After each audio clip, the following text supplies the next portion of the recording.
that can push them through to a possible final position? Well, I think when Liquid plays at their best, when JDM is being assertive, if Twist can be at his best, he is like absurdly good. Obviously, we already know about Nitro, Elige, and Stan. But when they're at their best, they could beat any team in the world. Their problem is that sometimes they just have one guy show up or two guys show up. But if they have all five guys play well and actually, play to their potential, then they really can't beat anybody. So if Liquid shows up and they all play really well, they could easily win this match. All right, guys, well, we're going to be bringing you the match in just a few minutes, but for right now, we're going to send it back over to the analysis desk with Moses. Thanks, boys. Yes, back at the Xfinity analyst desk. They touched on it a little bit, but let's talk about Team North. This is a team on paper that has looked like they could be so dominant, so much talent, so much skill, so deep. They've talked about the improvements they need to make. We're finally seeing it here in Dallas, Chad. How do you think these guys are doing? Yeah, they're doing pretty good. I think they've had a few issues, and they've definitely been criticized by the community and other analysts about, how they perform at these big events and not really performing well when they are the favored team. They like to be the underdog, right? But these guys have a really good system. I like the way that MSL and Raga have prepped the team. I didn't know that Ave was the analyst for them. So he's also the coach of their academy team. So yeah, he's pulling double duty. That's pretty cool. But, their system, the way that they approach the game, I really like that. And the fact that they can have the loose style because of players like Config and Magic just adds that extra depth to their repertoire. Yeah, I mean, they're now so deep. I mean, Yanko, we've touched on Config so much when we've talked about these guys. Let's try and talk about someone else. Who else is performing well? Cajun B always just seems to be the all-arounder, MSL, the brain, the tactical mind behind it. But they've got to have more than just that one guy, Config, really pulling his weight. I mean, the second obvious pick is Magic, because he is also a player who, creates a lot of space for the team, very aggressive. And he was during their initial run when they were Dignitas at that Epicenter tournament, right? He was regarded as the best player of the team and the one doing the most. I personally really like Cajun as a player because he is one of those just solid players who gets the job done for you. Sometimes he has an amazing game and really carries the team over to a victory, but you will almost never see Cajun fail at his job. When he's holding that angle with the AWP, he's going to get that kill and be able to reposition. Yeah, one of the big strengths these guys have over their opposition is that map pool. That's going to be huge. We've touched on it a number of times. You can see North up on the screen there. MSL, Magic, AZ, Cajun, and Config. Cajun being so versatile.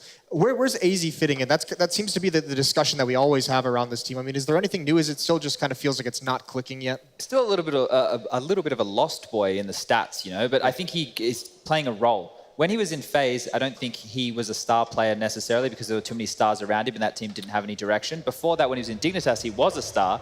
Now he's been put back in a team with structure and he's just filling gaps. He's just plugging holes and trying to do the best he can, and it takes a while to adjust to those positions. Yeah, I mean, these are the guys. We mentioned the map pool is going to be so deep. That's their big advantage over Team Liquid right now. But still, the question is, with all this firepower, with guys like Config, which guys like Mages, because they're even enough on the Liquid side of things to compete against this. They have a big job to do. They've got to step up in a new way.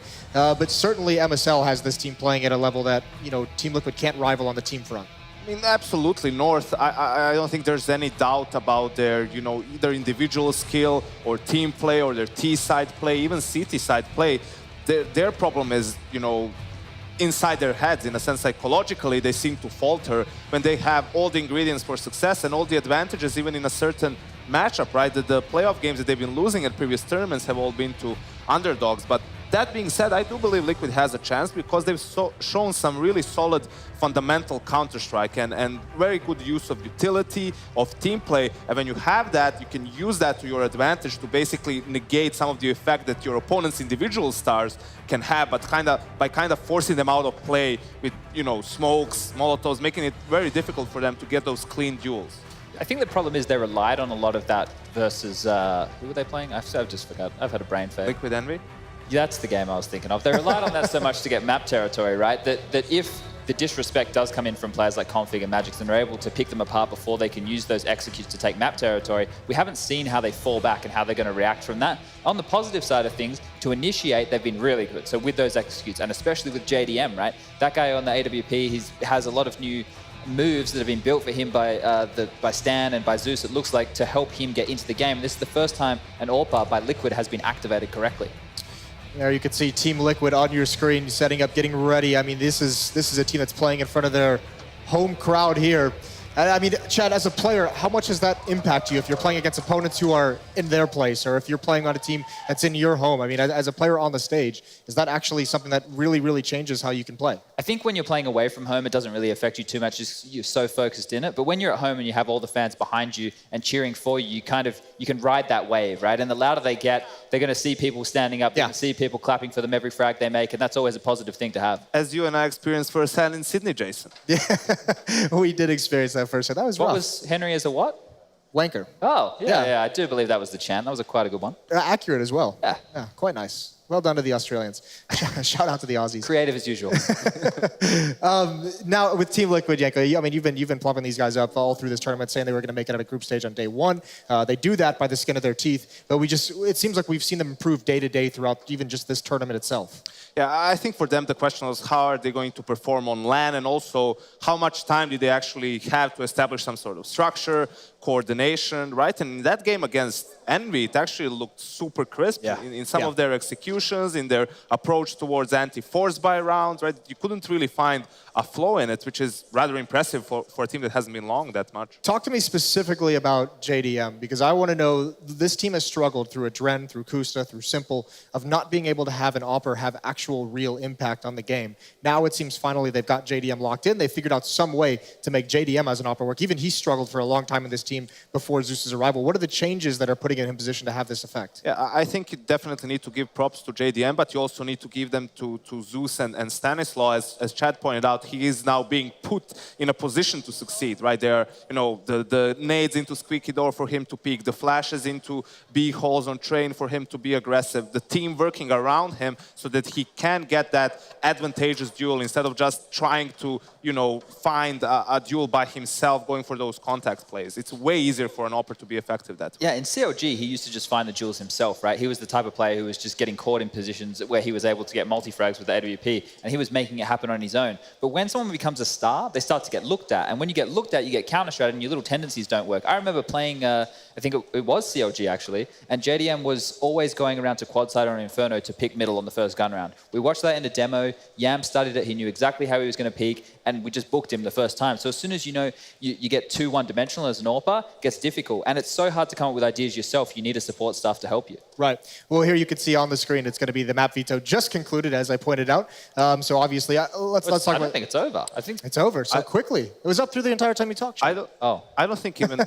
Is it over? They're still there. I think it seemed over. I think if you're North, even Exist couldn't screw this one up. Like, it's so straightforward for them. Like, their permaban train is one of the maps that Liquid play and that actually pretty good at. And then for their picks, Liquid doesn't play either cache or overpass, so that's going to be one of their two bans. I think North is just going to go straight into the map that's open there. I think North as well, they get the advantage, right, going into the veto phase because they went straight through in the semis. They get to decide if they want to ban that last map, which normally you would like to, so it gives you the choice of the decider and gives you a little bit more confidence there. But like Yanko said, for them it's pretty clear cut.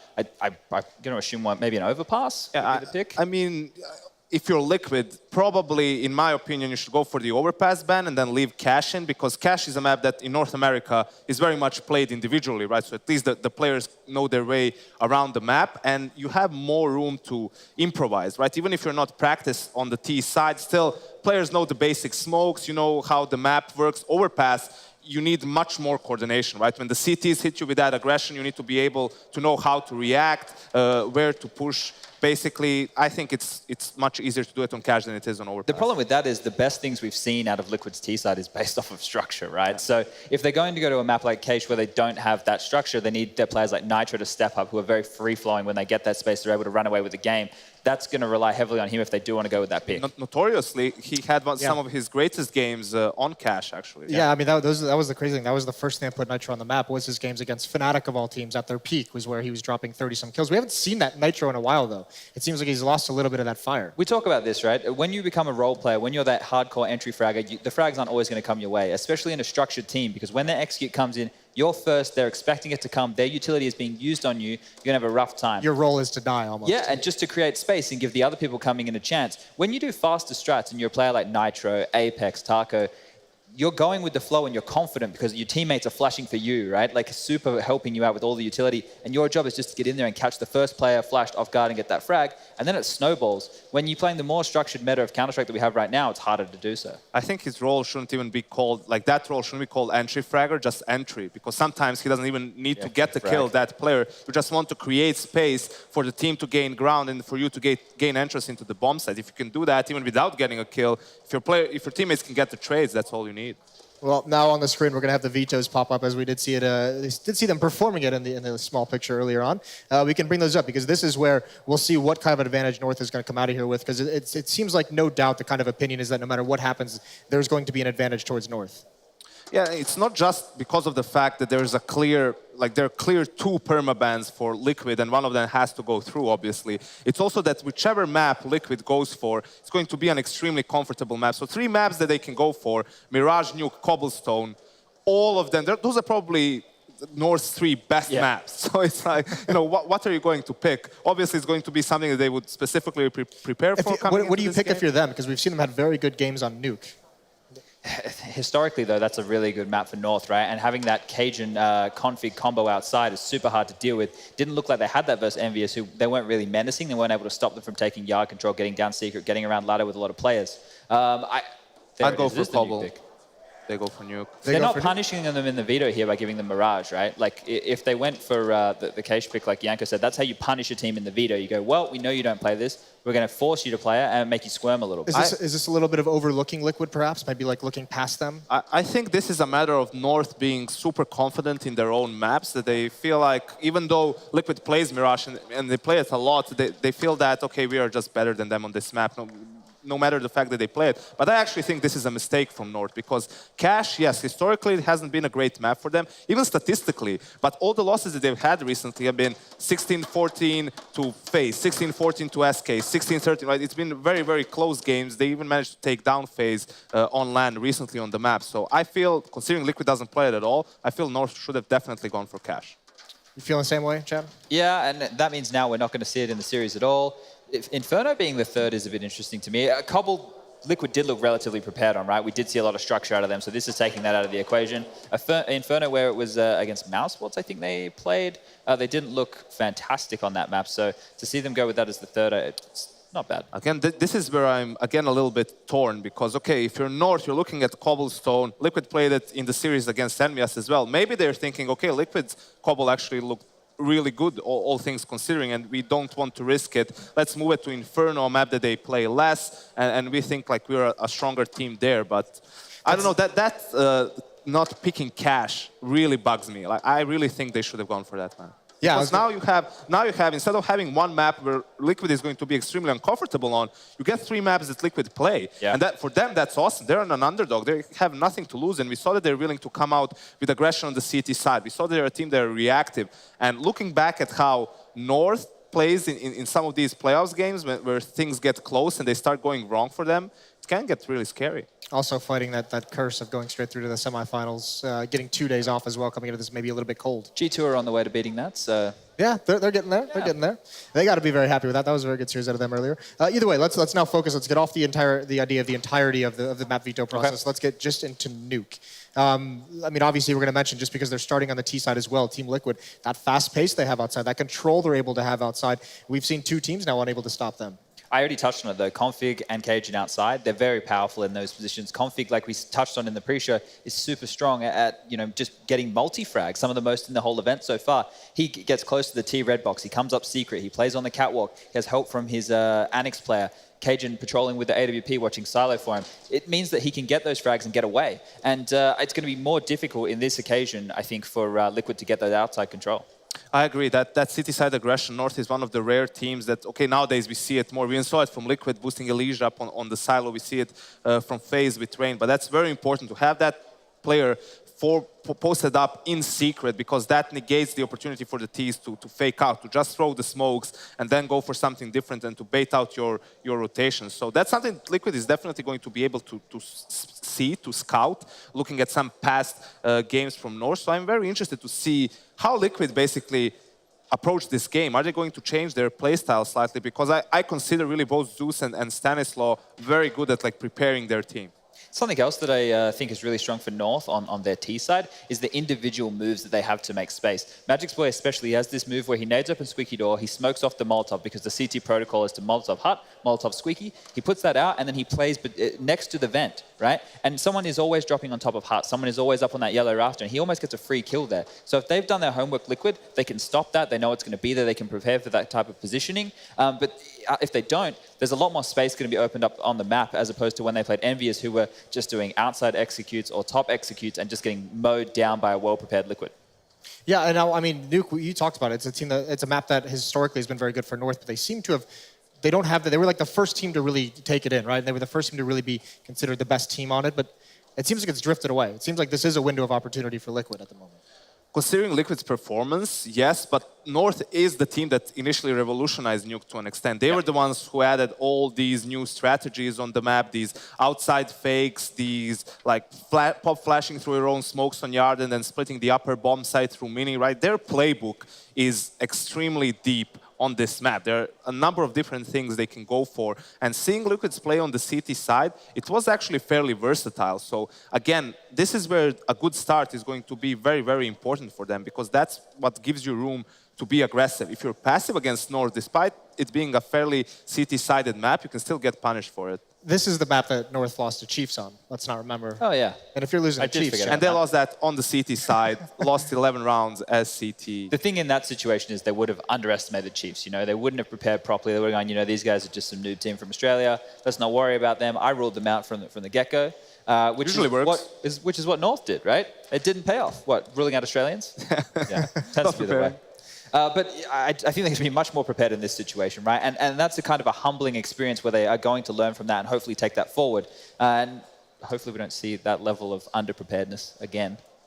I think, I mean, we talk about Config and how he's the focal player for the team, especially on a map like Nuke. The problem is what happens if he doesn't continue his string of performances from the group stage, right? He is the highest rated player of the tournament, but he also only played 5 maps. You know, they haven't seen action for 2 days. I think this is a situation in which some of the other players will definitely need to step up. I don't expect Config to be able to carry North by himself over Liquid. Yeah, and just as an update, there is a small audio issue, which is why we're having such an extended chit-chat. I really like talking, so I hope everyone else likes the sound of my voice. You really just like camera I time. can't say that. Diva. Get me on camera as much as possible. Should we have some fun with it? Yeah, let's have some fun with it, Jack. Yeah, can you get more knock-knock jokes? Not really. I need at least a week to think up of something like as strong as the previous one. Yeah. Okay. Well, there's a Let's Go Liquid chant starting in the crowd that I heard try to begin. It fizzed out pretty quickly. It was just one guy. It was just one guy. It reminds me of Sir Scoots at MLG Columbus. When he got booed. That was phenomenal, wasn't it? Yeah, okay, so we have so much time. You know, moving forward into the future, we might not have this much time again. Let's actually just touch on map 2 as well. Might as well do it. We're going to be having Mirage as the second map. I know you said you didn't like that pick just because, well, did you not like it because it's not a great map for North, or do you not like it because you would have preferred Cash? I didn't like it because I would have preferred Cash. It's a map that Liquid played once online and lost it to, I believe, either Misfits or CLG, right? So when a team is that much unprepared on the map, you know that almost exclusively they don't play it, and it's a map that you have in your pool, you are prepared to play it, why not go for it? On the other side of things, you always have the fact that they're feeling super confident on their own picks, and then they would rather go into Mirage where they know what Liquid has in store generally for them, and then they can just, you know, go with that. They don't want to go into unknown on Cash. I'm in the same boat. I think they should definitely have tried to have punished Liquid. It's just like, you don't play this map, so you have a massive gaping hole in your map pool. We're going to punish you for it because we are the favorite. We are the better team. We have the better players. We have the more experience. And this is what's going to happen to you. But in this case, it's like, well, we'll give you something you kind of play and hope that we're better on it. If they don't have a good game, like Yanko was saying, if Config doesn't show up in those early stages and no one else is there to, you know, catch him or catch the team and carry them forward, it's going to be so difficult. And also another thing, I think there's no way that Liquid would have expected Cash not to be picked with them leaving it open in the pool. So that's, again, might be a slight advantage for North that Liquid probably spent most of their time preparing for Cash as North's pick. Yeah, I'm actually just helpful to talk. I've got some Liquid highlights coming up on the screen from the group stage. Hopefully we see some of the Nuke, which is where they were so dominant. But this is a team just individually. These guys are playing very, very well at the moment. Yeah, surprisingly, Twist was so quiet on day one, right? He had a terrible rating. I think it was like 47 ADR or something like that. He wasn't really having much contribution. But then day 2, he kind of turned it on. He turned up and he was having a massive impact on both Inferno and in the quarterfinals on Nuke as well.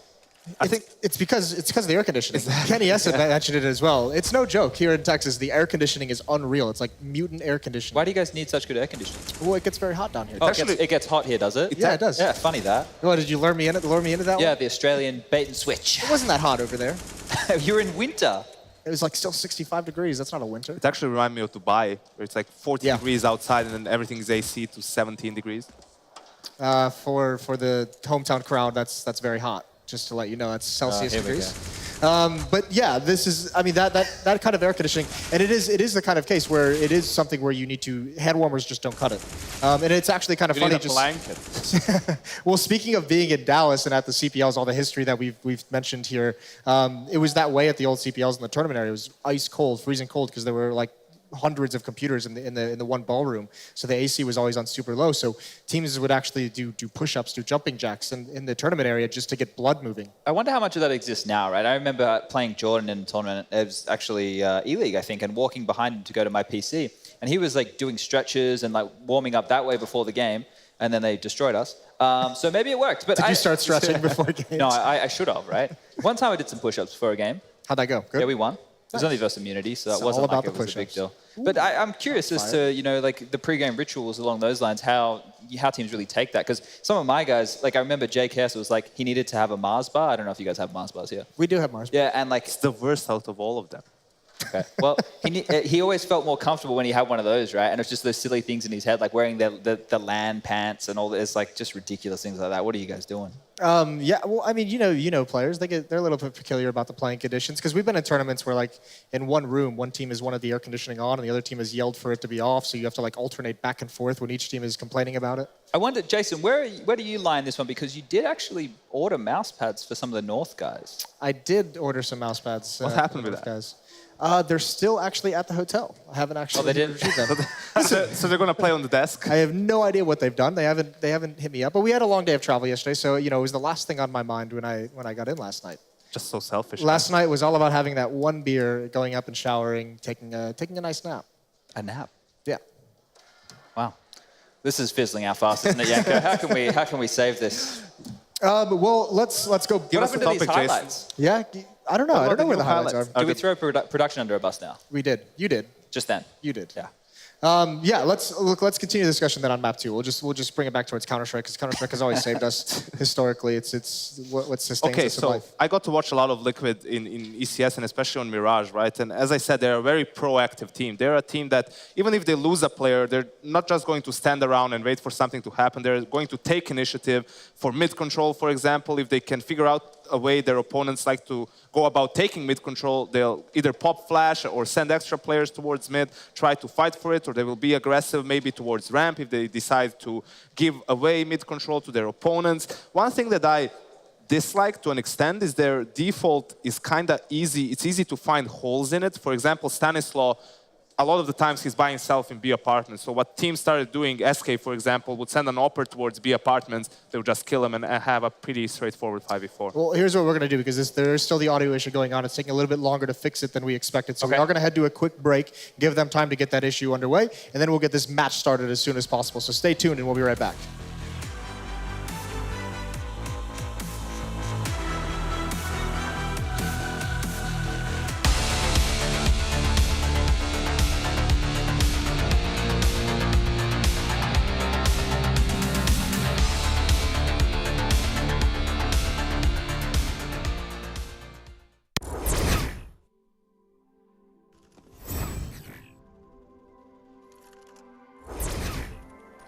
And Astralis already has 3 players here.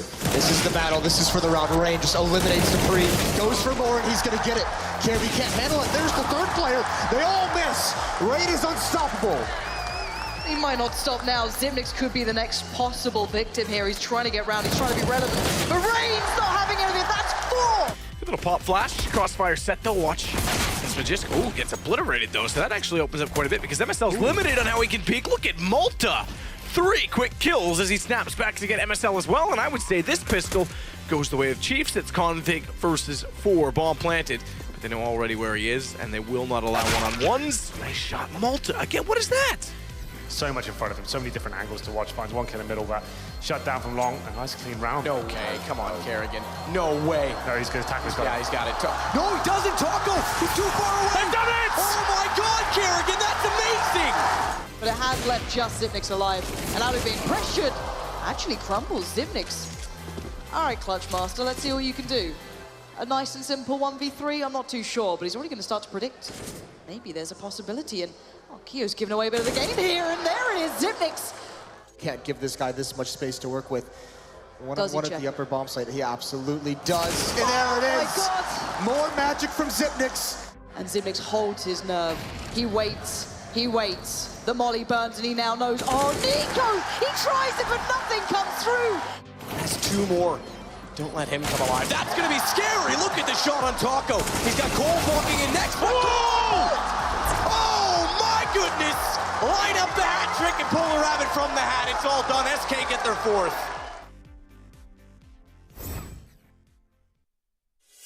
Athletes aren't just born. They're molded from the core. A core of strength. A core of laser focus. A core that can handle anything. A core that sweats the small stuff. A core that's the difference maker, game changer, world shocker. You see, hard work makes the athlete, but the edge of a Core i7 processor makes you unstoppable.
Get your team apparel now at shop.eslgaming.com.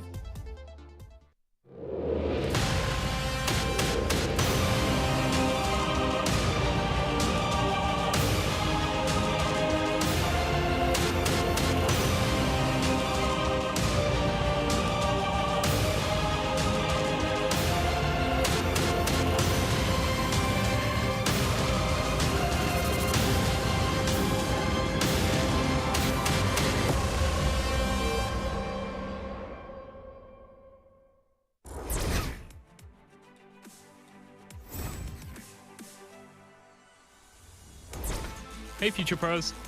Back on Nuke today, and I have another slick smoke to help you with your T-side. Playing Nuke can feel like hell, but with this Heaven Smoke, you'll be winning round after round.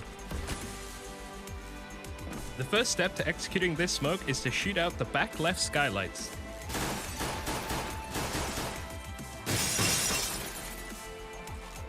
Once done so, run along to silo and position yourself over this line.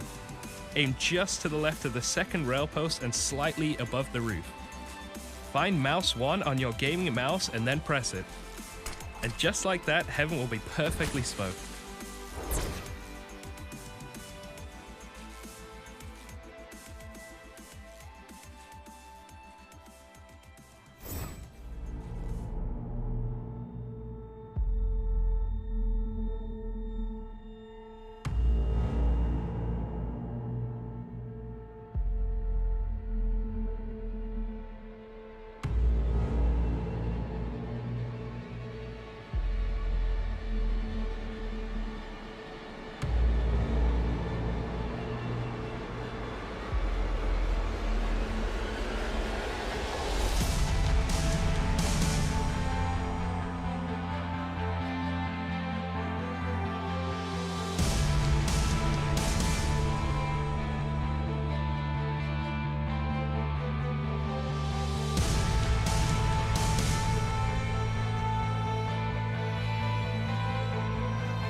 Welcome back to Dallas, Texas for the ESL Pro League Season 5 Finals. Yeehaw! That's what they do here, right? Yeah. They wear hats. They got those Sound exactly like that. boots on. The boots. Everyone, Snake skin. everyone has guns. Okay. Let's not go Is that there. too far? That's a little too far. Okay. Yeah, so still a little bit minor issue. We're going to talk through it, though. We have some segments. Everyone loves the weatherman. And, you know, Yanko already told us there's no rain here this weekend earlier. You dropped that epic line. Jinxed us, of course. My sick lines just And then keep the coming rain this way. delayed us from getting into Dallas Well, yesterday. actually, so thanks for that. actually, I was right. It wasn't rain. It was just lightning and thunder. It That was pretty scary. was pretty scary. I thought we were in the scene from Twister. It's a great movie. This does Everyone not- should watch that movie. amazing. Either way, you have some clips earlier that we didn't get to on the telestrator, so we're going to send it over to you to do some forecasting, I guess. Yeah, so we were talking about, you know, Liquid having strong fundamentals and making good use of their utility, strong in anti-force buys, and this round is an example of just that. We can pause it right now because the first thing you guys need to pay attention to is the utility on the side of the CTs. You can see the Molotovs and the smokes, basically the most important pieces of utility you need in these rounds, and they have that because they go for the UMPs. Nitro with the AK, he got a couple of more kills, I believe, so he had some extra cash. You can play it out now. You can see Nitro throws that early Molotov. That's basically to negate any aggression from the CTs early on so that the rest of his team can post up for what you're about to see, and that's taking control of A-holes. We can pause it right here. So this is the most common, remind it a little bit. Nice. So these are the two most common positions for the CTs, basically, where they can establish a crossfire. It's also pretty close range, so they can have a pretty fun time with the CZs or the 5.7s or whatever you pick. What's very important is the Molotov that you see. So that completely negates the influence of that one angle. It allows them to flush that player out and basically just focus towards long after that. So you can play it out now, see how that forces the player out. This is the lineup that Stanislav goes for, and it completely shuts down the setup from the CTs. Yeah, it's great to see this discipline on versus an anti-eco or a force buy, right? This is what you want to see. This is fundamental Counter-Strike. And North American sides, you know, in the past when they've had success, we had the Cloud9 team that came through. They just had good performances based off of like Automatic and Stewie, right? They didn't have the discipline. This is the first unit we've had in a long time, maybe since that Sean Gare's team, who were really good at counter-stratting and making good reads. This is the first time we've had an American team that's disciplined, and that's what you need to have to be able to go up against these big boys. You always have that to fall back on, and then you can build on the individual, the flashy plays. So that kind of stuff is really good. And something that's very important is there's no reason not to do this almost every single time in an anti-force buy round when you want to take control of A long. You see too many teams just throw a pop flash, which is also, I mean, that flash that bounces by itself, it's also not perfect. You have the sound cue, right? And then they just get punished by the pistols. If you really want to take control of it, go for the Molotov. I know that one of the thing that teams are afraid of is if they use too much utility, they're going to let themselves know that they want to go A, for example, and that's going to be their end play, their exit strategy. But if you use your utility properly, even if you have a stack there, I believe you can still win the round without too many issues. Yeah, and a good thing about taking map control like that is the CTs have to make one of two decisions. They have to have a counter in mind already. When your execute comes in to take that map territory, they have to have utility or a pop flash or something to stop you, or they let you take it but have to have a move mid to late round to take that area back, because you can't give away so much map control for free. You need to have information in Counter-Strike, especially on that CT side. Now, I mean, are these the kind of fundamentals, the kind of discipline you mentioned? We don't normally see these out of North American teams. Is this the kind of stuff that we're seeing at a Liquid that's going to set them up for long-term success? If they stay with this unit, right, they're actually finally back to a 5NA pure roster, which I think is positive in itself. There's not going to be any cultural difference or anything. They're all on the same page there. If they can build on this, which I think Zeus is going to definitely have that positive influence for them going forward, it's going to be great for them. As long as their stars can show up and shine in this system and have good performances like JDM, Elige, be the stars that they can be. Now with Twist, he's another one. It's going to be a scary unit. Now, the next clip we have going on, and this is going to apply directly, I mean, even on the first map we're going to see, which is Nuke.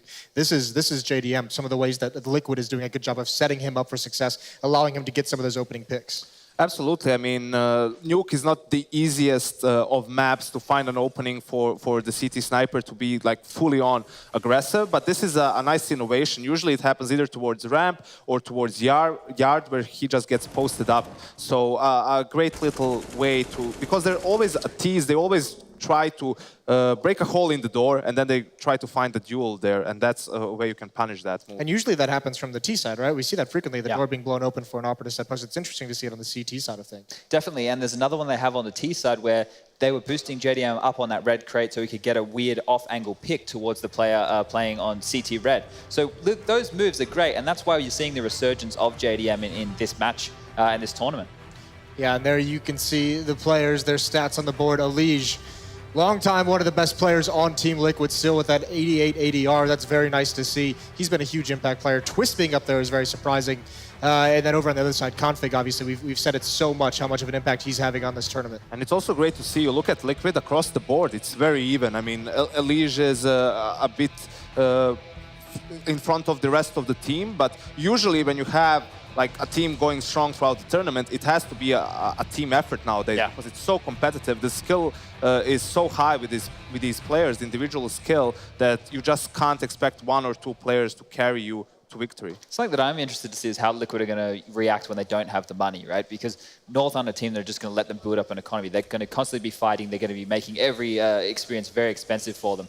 And these moves that they're doing right now, if you just have a look, they have full utility and they have full control. They're 9-0 up. If they're not this far up, are we going to see the same innovation? Are we going to see the balls to go for plays like this? Because that's great to stop a team who's defaulting, to stop a team who's setting up for a top execute.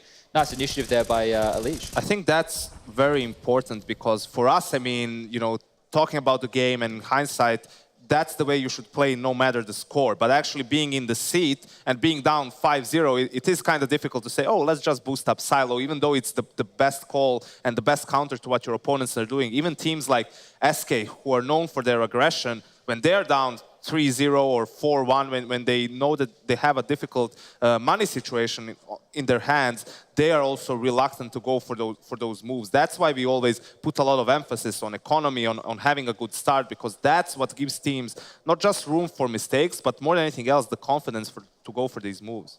Now, let's do a little bit more. I want to go and do a little bit of theory crafting kind of idea. Okay. I was having a conversation with a coach of Mouse Sports this morning, and he mentioned that on Inferno, it's a map where they practice retakes a lot. You know, they just get into the server, they play 3-on-4 essentially on like the A bomb site, and he always says, you guys are going to lose this 20 out of 20 times if we go against each other.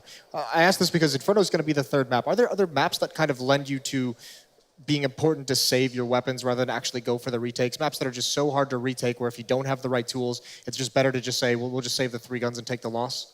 I think it's a bit of both. You not only look at how difficult a site is to retake, it's also how much utility do you actually need to execute a proper CT site. For example, on a map like Cobble, you really don't want to find yourself in a situation where you lack utility because you can just get destroyed by those B executes or even B rushes. While on a map, for example, like Mirage, you can take some risks early on and try to find an opening or cache, for example.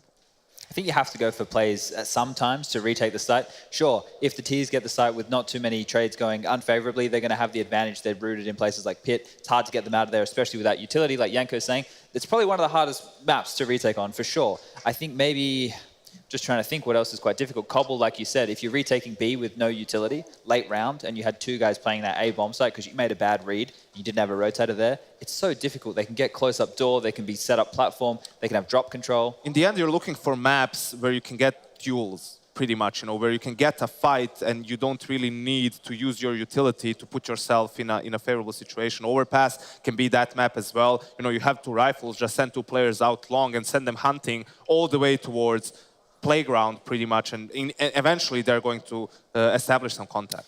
Well, good news. The issues are all solved. We're ready to get the second semifinal underway. Team Liquid versus North. It's Golden Boy over on the stage. Thank you so much, gentlemen. All right. I see the energy in this room. It's electric, and I love it. So let's go ahead and introduce your first team. But before I intro them, I should say, I got to ask you guys pumped for this? Are you excited? There you go. There you go. All right. Ladies and gentlemen, put your hands together for the Danish superstars, North.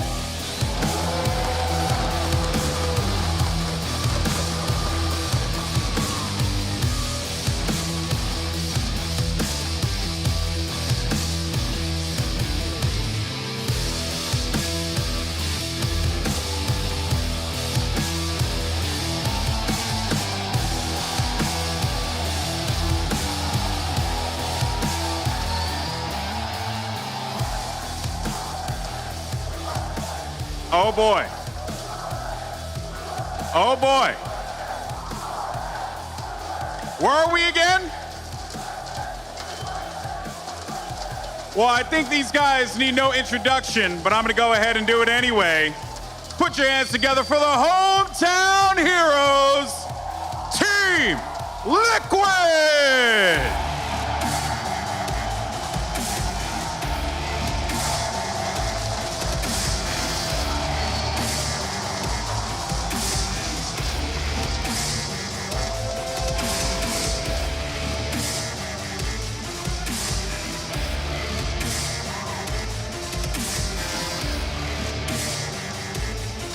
Oh boy. In the immortal words of good old JR Jim Ross, I'm expecting this one to be a slobber knocker. It's going to be a great matchup. Are you guys excited in the crowd? Let's go ahead and get it on. Liquid versus North.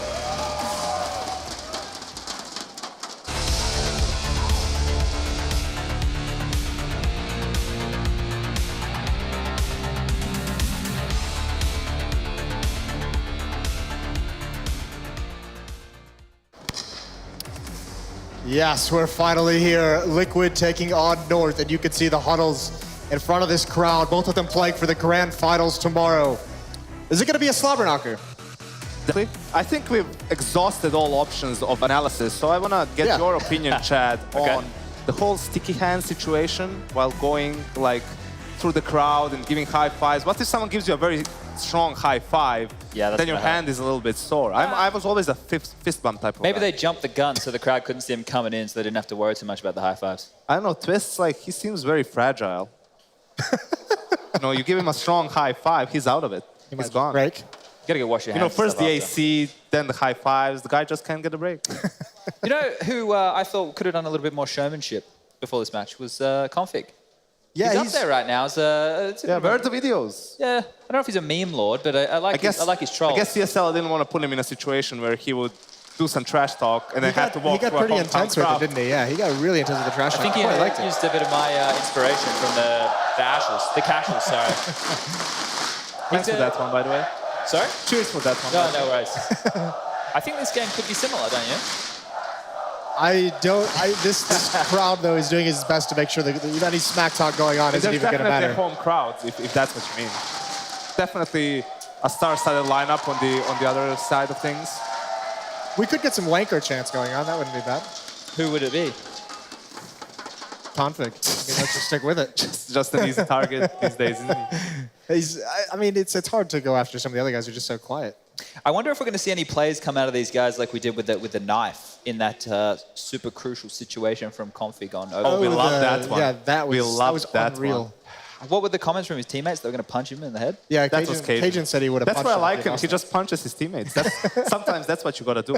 But if I would chant against someone, I would chant against MSL because he just complains all the time. Whoa. All right. I hate whiners. Good guy in general. Great guy in general. Great guy. But, I mean, maybe he's going to have a breakout performance. Change that sensitivity a little bit. Maybe he's going to have a breakdown again. If you want to talk about breakdowns, I'm glad we have me on the desk.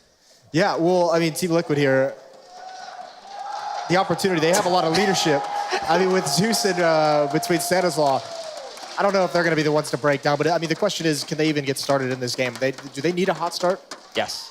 They need to make sure they stay on top of that economy. They need to make sure that they're able to get that lead. They need to be able to pull off the discipline. If the fight comes to them and it becomes a brawl like we saw in the last game, I think North are just going to run away with the actual duels that we've been having with Magix and Config just taking heads-up fights. They have the advantage. What I like from Liquid is they have that death ball and they're not afraid to group up on the T side. And if you're getting picked off on Nuke, that's always a good solution. Just try to brute force your way down secret, plant the bomb, and play the individual. What's the name for a group of horses?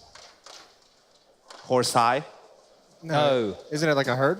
Is it a herd of horses? I don't know. I think so. Maybe we'll call it the horse herd because like it's Liquid and they're together. Or I wanted the wolf pack, but then that would be for North. Bless you, Chad. I'm trying. Listen, even the knock-knock joke is better than this. Don't make me start talking about the bear cave and the lion's den again. Those were good. We haven't come up with anything else since then. Beehive. Matt said beehive, but he was just reaching. Matt doesn't even know what a beehive, he doesn't even know the analogy for that one. I think he knows things about otters, or was it beavers? That was beavers, I think, yeah. It's a pretty good story. Speaking of beavers. Where were we before Beavers? No, really. Yeah, this is so. Where do we go in terms of Nuke? I mean, we have stop doing that. Jason's reaching. Jason's All right, so reaching. in terms of Nuke, into the gameplay we've got going on here, we know that North are going to be starting on the CT side. Yeah. If it's a standard game plan coming out from Liquid, they're heading towards Yard, they're heading towards Secret, they're going to get a lot of aggression. They're going to be fought in those positions. They're going to have to fight for it mid-round, which isn't where we've seen them have success. We've seen them have success when they get all down to decon, when they get to top of ladder, and a team gives them too much respect, too much room, and then they're able to push in and trade out effectively. They're not going to get that against North, and we have to see, well, we're going to see how deep their game plan is and how they can react in 3v3, 2v3 situations. And you mentioned that's the benefit of having someone like Stanislaw. I mean, this is the first North American team in a long time where you could say they have an in-game leader. And another benefit of Stanislaw playing on Nuke is the fact that you really can't double up on Nuke. And we didn't see that really pan out for them. You know, on a map like Cobble, he would go for it in the first gun round on the CT side and just wouldn't have much impact. Nuke, basically a single AWP map, especially on the T side, which can prove to be a problem for Liquid if they don't have enough money for an AWP. Generally, I don't think you should go for it all the time. I don't think it's that viable. And JDM is known to be a player who can struggle with the rifle, unlike some of the other oppers, for example, Cajun. Yeah, Cajun's more of, an everything opper. He can do everything well. He's the backbone as well of the team, so he's not an opper who they need to find picks.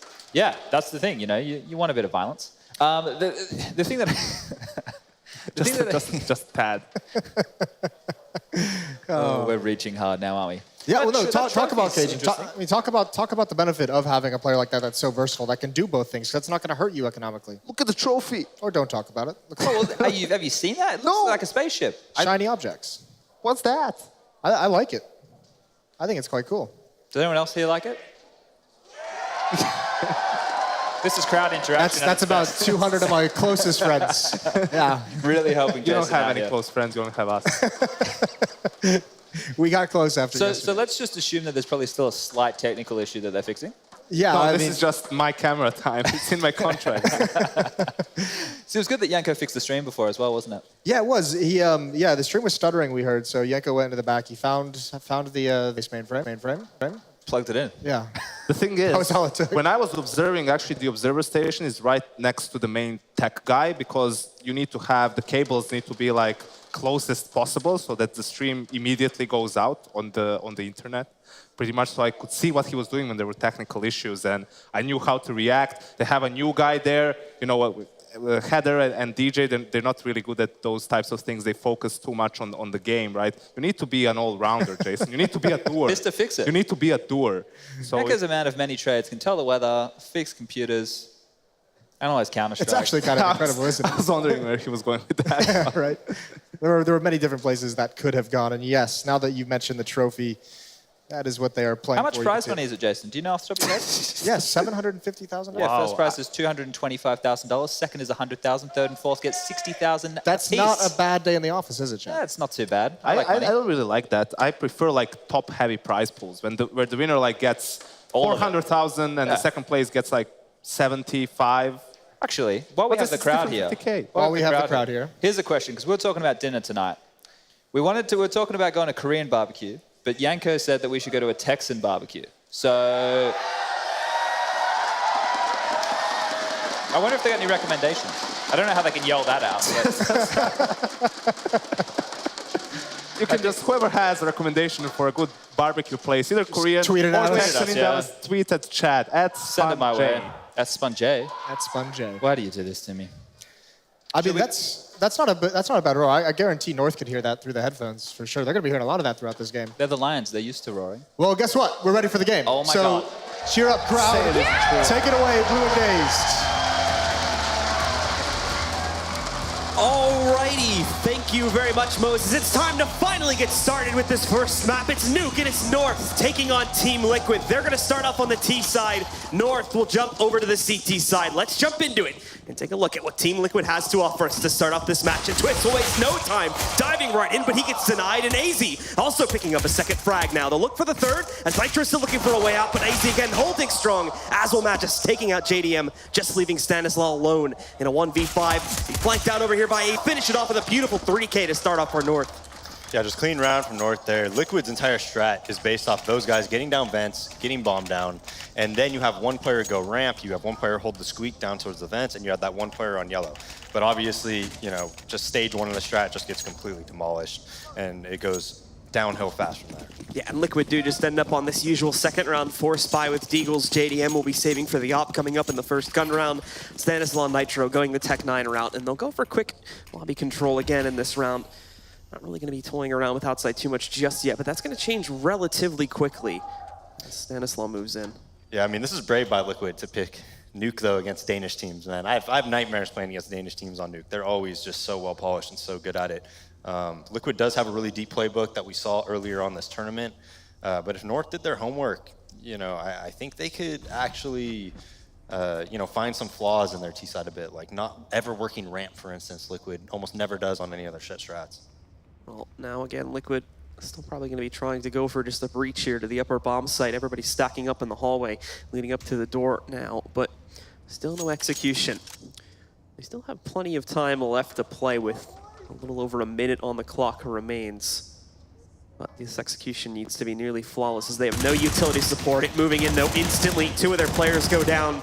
There's a few trades from Stan and Twist, but that's going to be the end of it. In North, they would need shut down the direct hit to the inner bomb site and take quick control of a second round. Yeah, I mean, they basically have 3 players there at inner, so it's pretty difficult for them to take control of that site. Especially without any flashbangs, you don't get the defense moving. They didn't have to worry about lower really, so really easy hold from North there, even though they did have those 2 deaths. It's clean.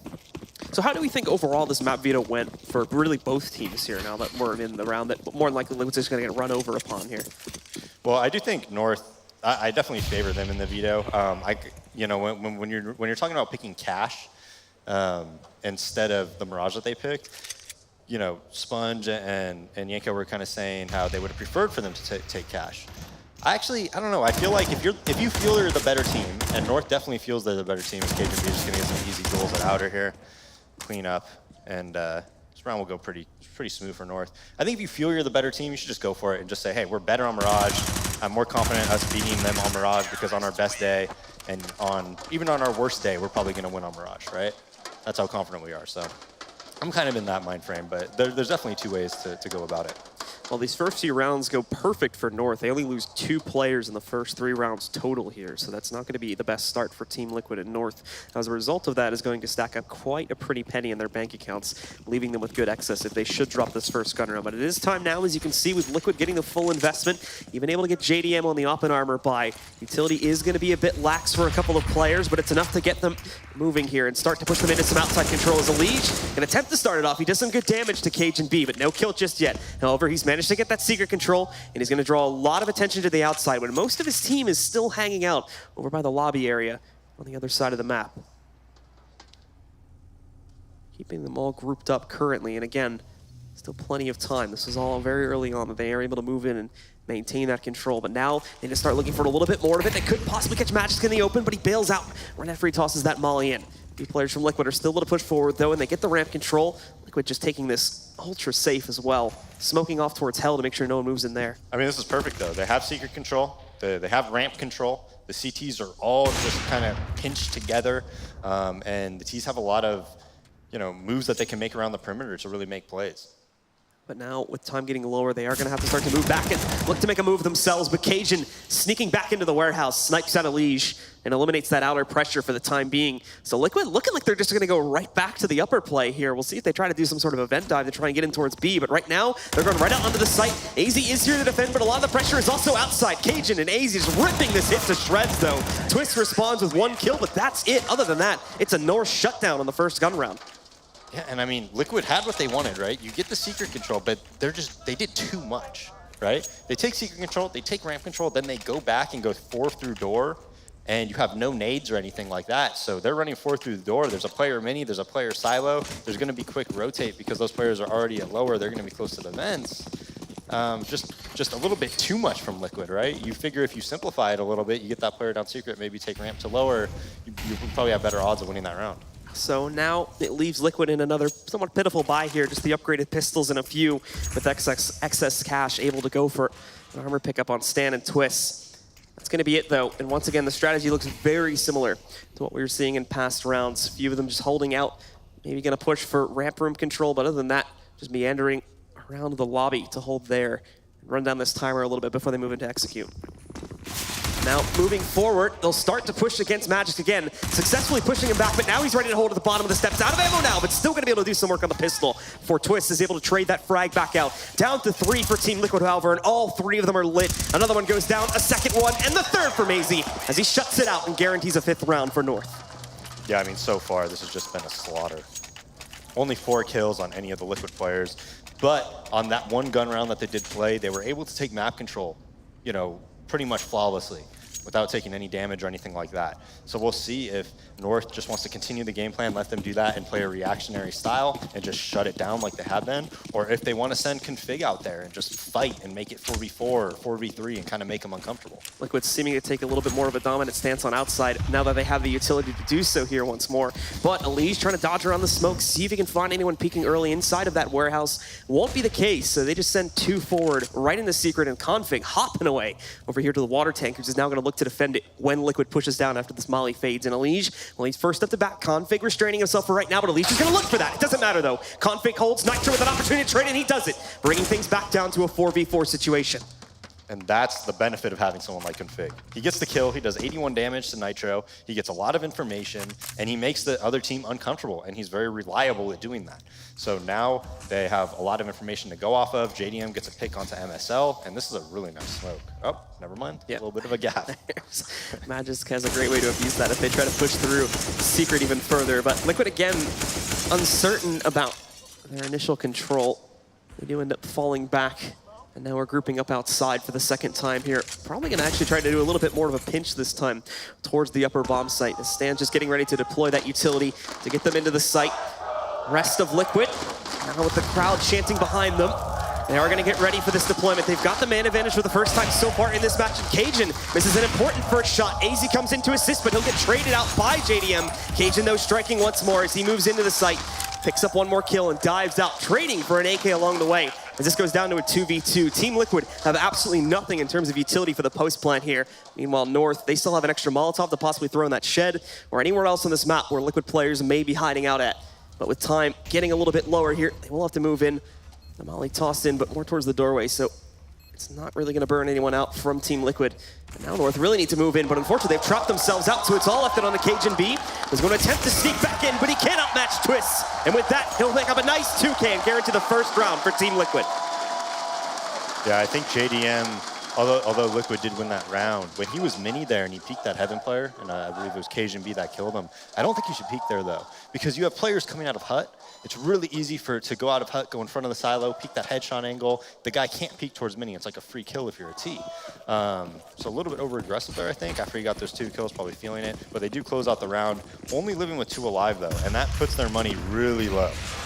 Yeah, this time, however, they're a little bit more aggressive through the lobby. And same thing over here on the ladder room, or the ramp room, too. Magic's going to be trying to hold behind the orange box. He'll have to redeploy the smoke, but they're already pushing back out. He's caught in a bad position for the second time now. Forced to fall back early. Oh, I can't trade anything back. He will toss the molly in and delay things for a few extra seconds. Buy time for an upper player. Config's going to rotate back down into the vents, but Cajun B falls first over towards Hell. That's a nice shot from JDM to eliminate him.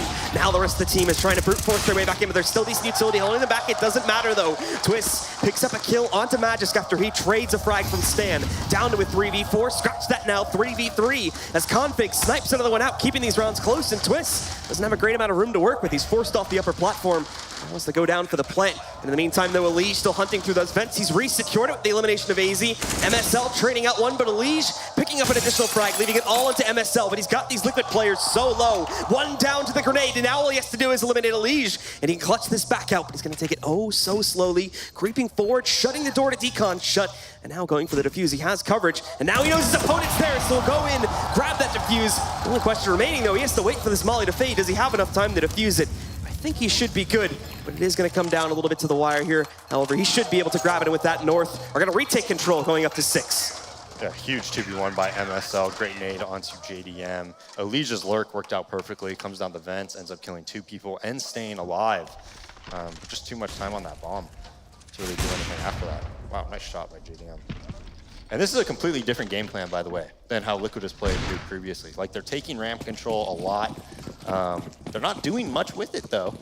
You know, the round they did win was at upper. So it seems like when they are taking ramp control, they don't really know how to utilize it and leveraging it into round wins. Elise taking outside control fast again. KJB missing a shot, almost losing his life, too. That's the drop-off damage. Yeah. And now, as we do see the 2 pickups from North, it's not looking good for Team Liquid. They've moved into secret, but where are they going to go from here? Yeah, I mean, the smoke comes down. It's just like a brick wall. They go outside together. One dies through the smoke. Cajun B, I think he probably opts somebody through the smoke as well. And it's just 3v5. They're sitting in steps with 3 people behind a smoke grenade. There's no reason for North to ever lose this round. Yeah, Liquid have almost fallen into a pattern, it seems now. It's either going for ramp control or secret control at the start, and they haven't really tried to do anything else besides a few brute force attempts to just take control of the upper bomb site. So while the ramp control is something new, the rest of it really isn't, and North has been able to read into this very easily and start to pretty much shut down Team Liquid. I mean, this is gonna, if they lose this round, which they probably will, it's gonna be pretty disastrous for them. AZ in a little bit of a rough spot, actually, to pick up a few headshots. He'll get taken down by Elige.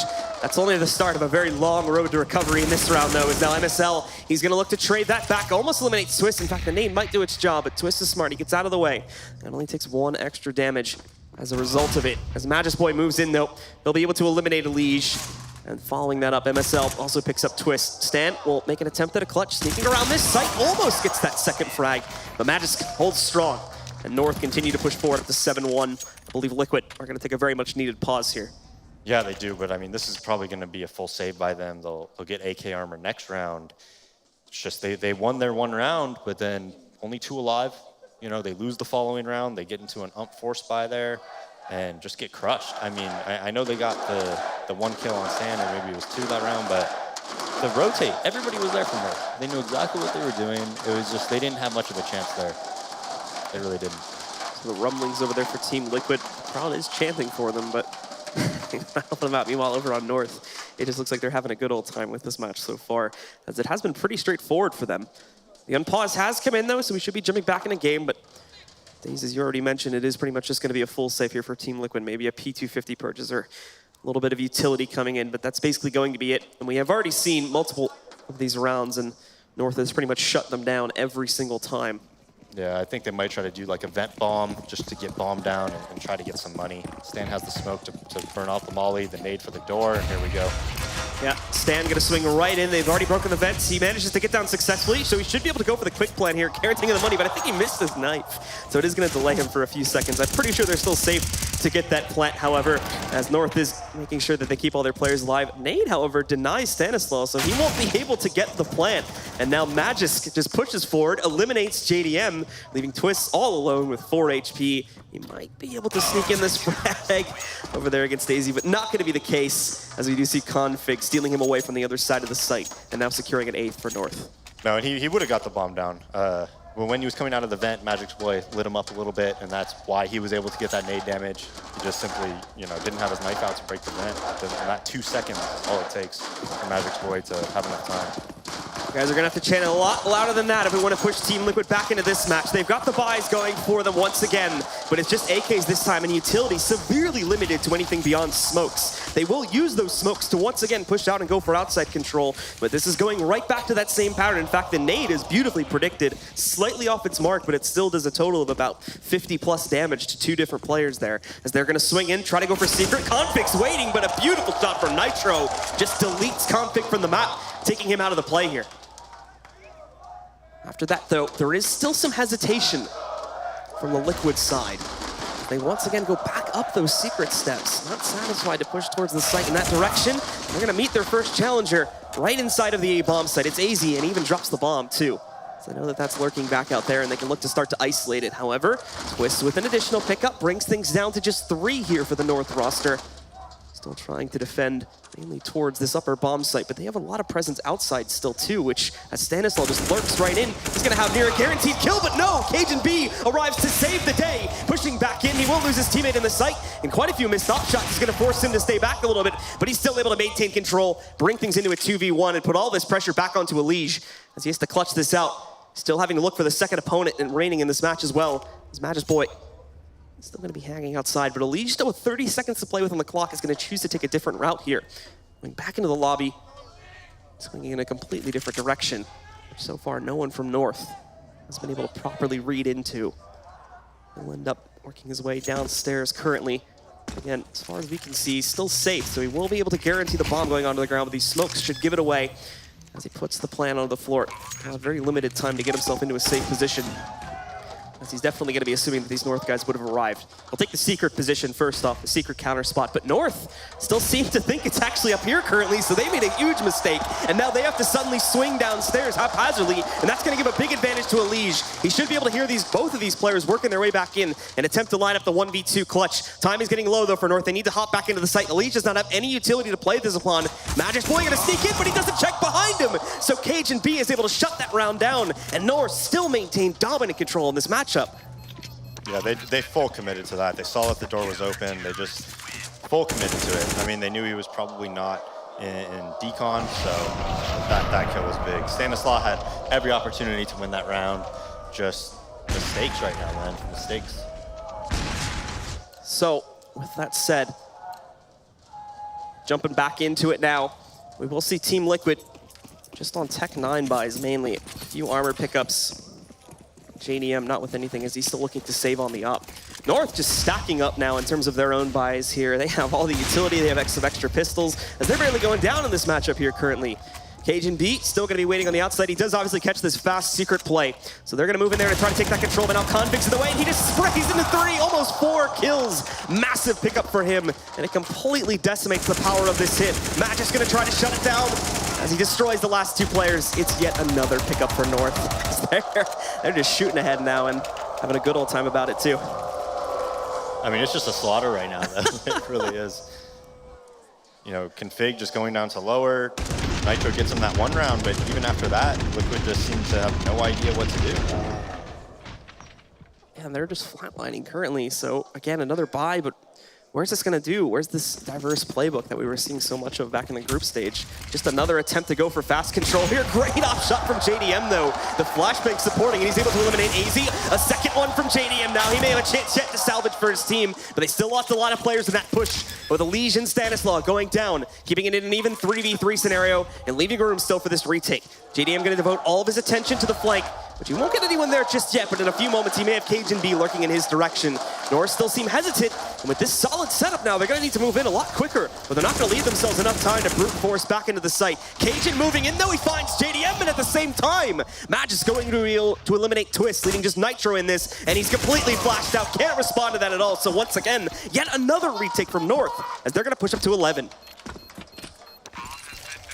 I mean, every advantage that Liquid gets, whether it's positionally speaking, taking ramp control, taking secret control, it just never seems to matter. Like, North just seems to be the mid-game of North, and how to get these mid-round kills where it's 4v4, 3v3 is just like vastly superior right now. Yeah, I mean, there were some good entries from JDM in that last round, but that's pretty much all we saw. And again, just the kill totals in general speak for themselves when you look at it across the board currently. Team Liquid, their highest player is Twist, sitting at 8 and 11. Next highest goes down to JDM, and then Elige following that one. Meanwhile, every single player on North is at or over 10 kills at this point into the match, as they're just, all of them, just utterly destroying Team Liquid. Yeah, I'm not sure where the second kill happened, but JDM on Cajun B there, JDM's got to get that frag. I mean, that is just, that you have to get that one. It just seems like all these mid-round battles where it's in those situations, every time North's winning. When AZ peeked in front of door, you know, that's a kill that you don't usually see come from the CT side, but North is getting it every single time. Even when it's even, or it seems like Liquid has a slight advantage going into the battle, North are still somehow able to win it every single time. So Liquid just really need to recover on that aspect. And there are a few surprises at North here, as this is becoming very readable. Again, they volley out, countering the usual fast ramp control that sometimes Liquid tends to swing towards here. And Twist just getting no luck currently, as Magus Boy tries to delay him for as long as possible, but that smoke goes a little bit too deep, so he's able to push back past it, and he will test his luck on getting the kill. Succeeds as well. So down will go Magis, leaving this into a 5v4 situation. A lot more work still to be done here on the site, and they don't realize that AZ's still down below. Great flashbang. They eliminate the one that was not affected, and Cajun B moving in as well here. Twist sneaks in one more kill, but that's going to be it. Another round for North, as their scoreline pushes ever closer to 16.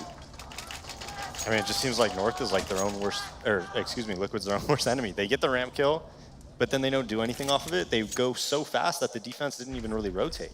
You know, if Twist gets that kill and he takes ramp control, which he almost certainly can, person's almost never going to be underneath heaven at that time because the smoke is up at ramp. He could go lower, shoot his gun, throw a smoke down there, and then they can go outdoor, right?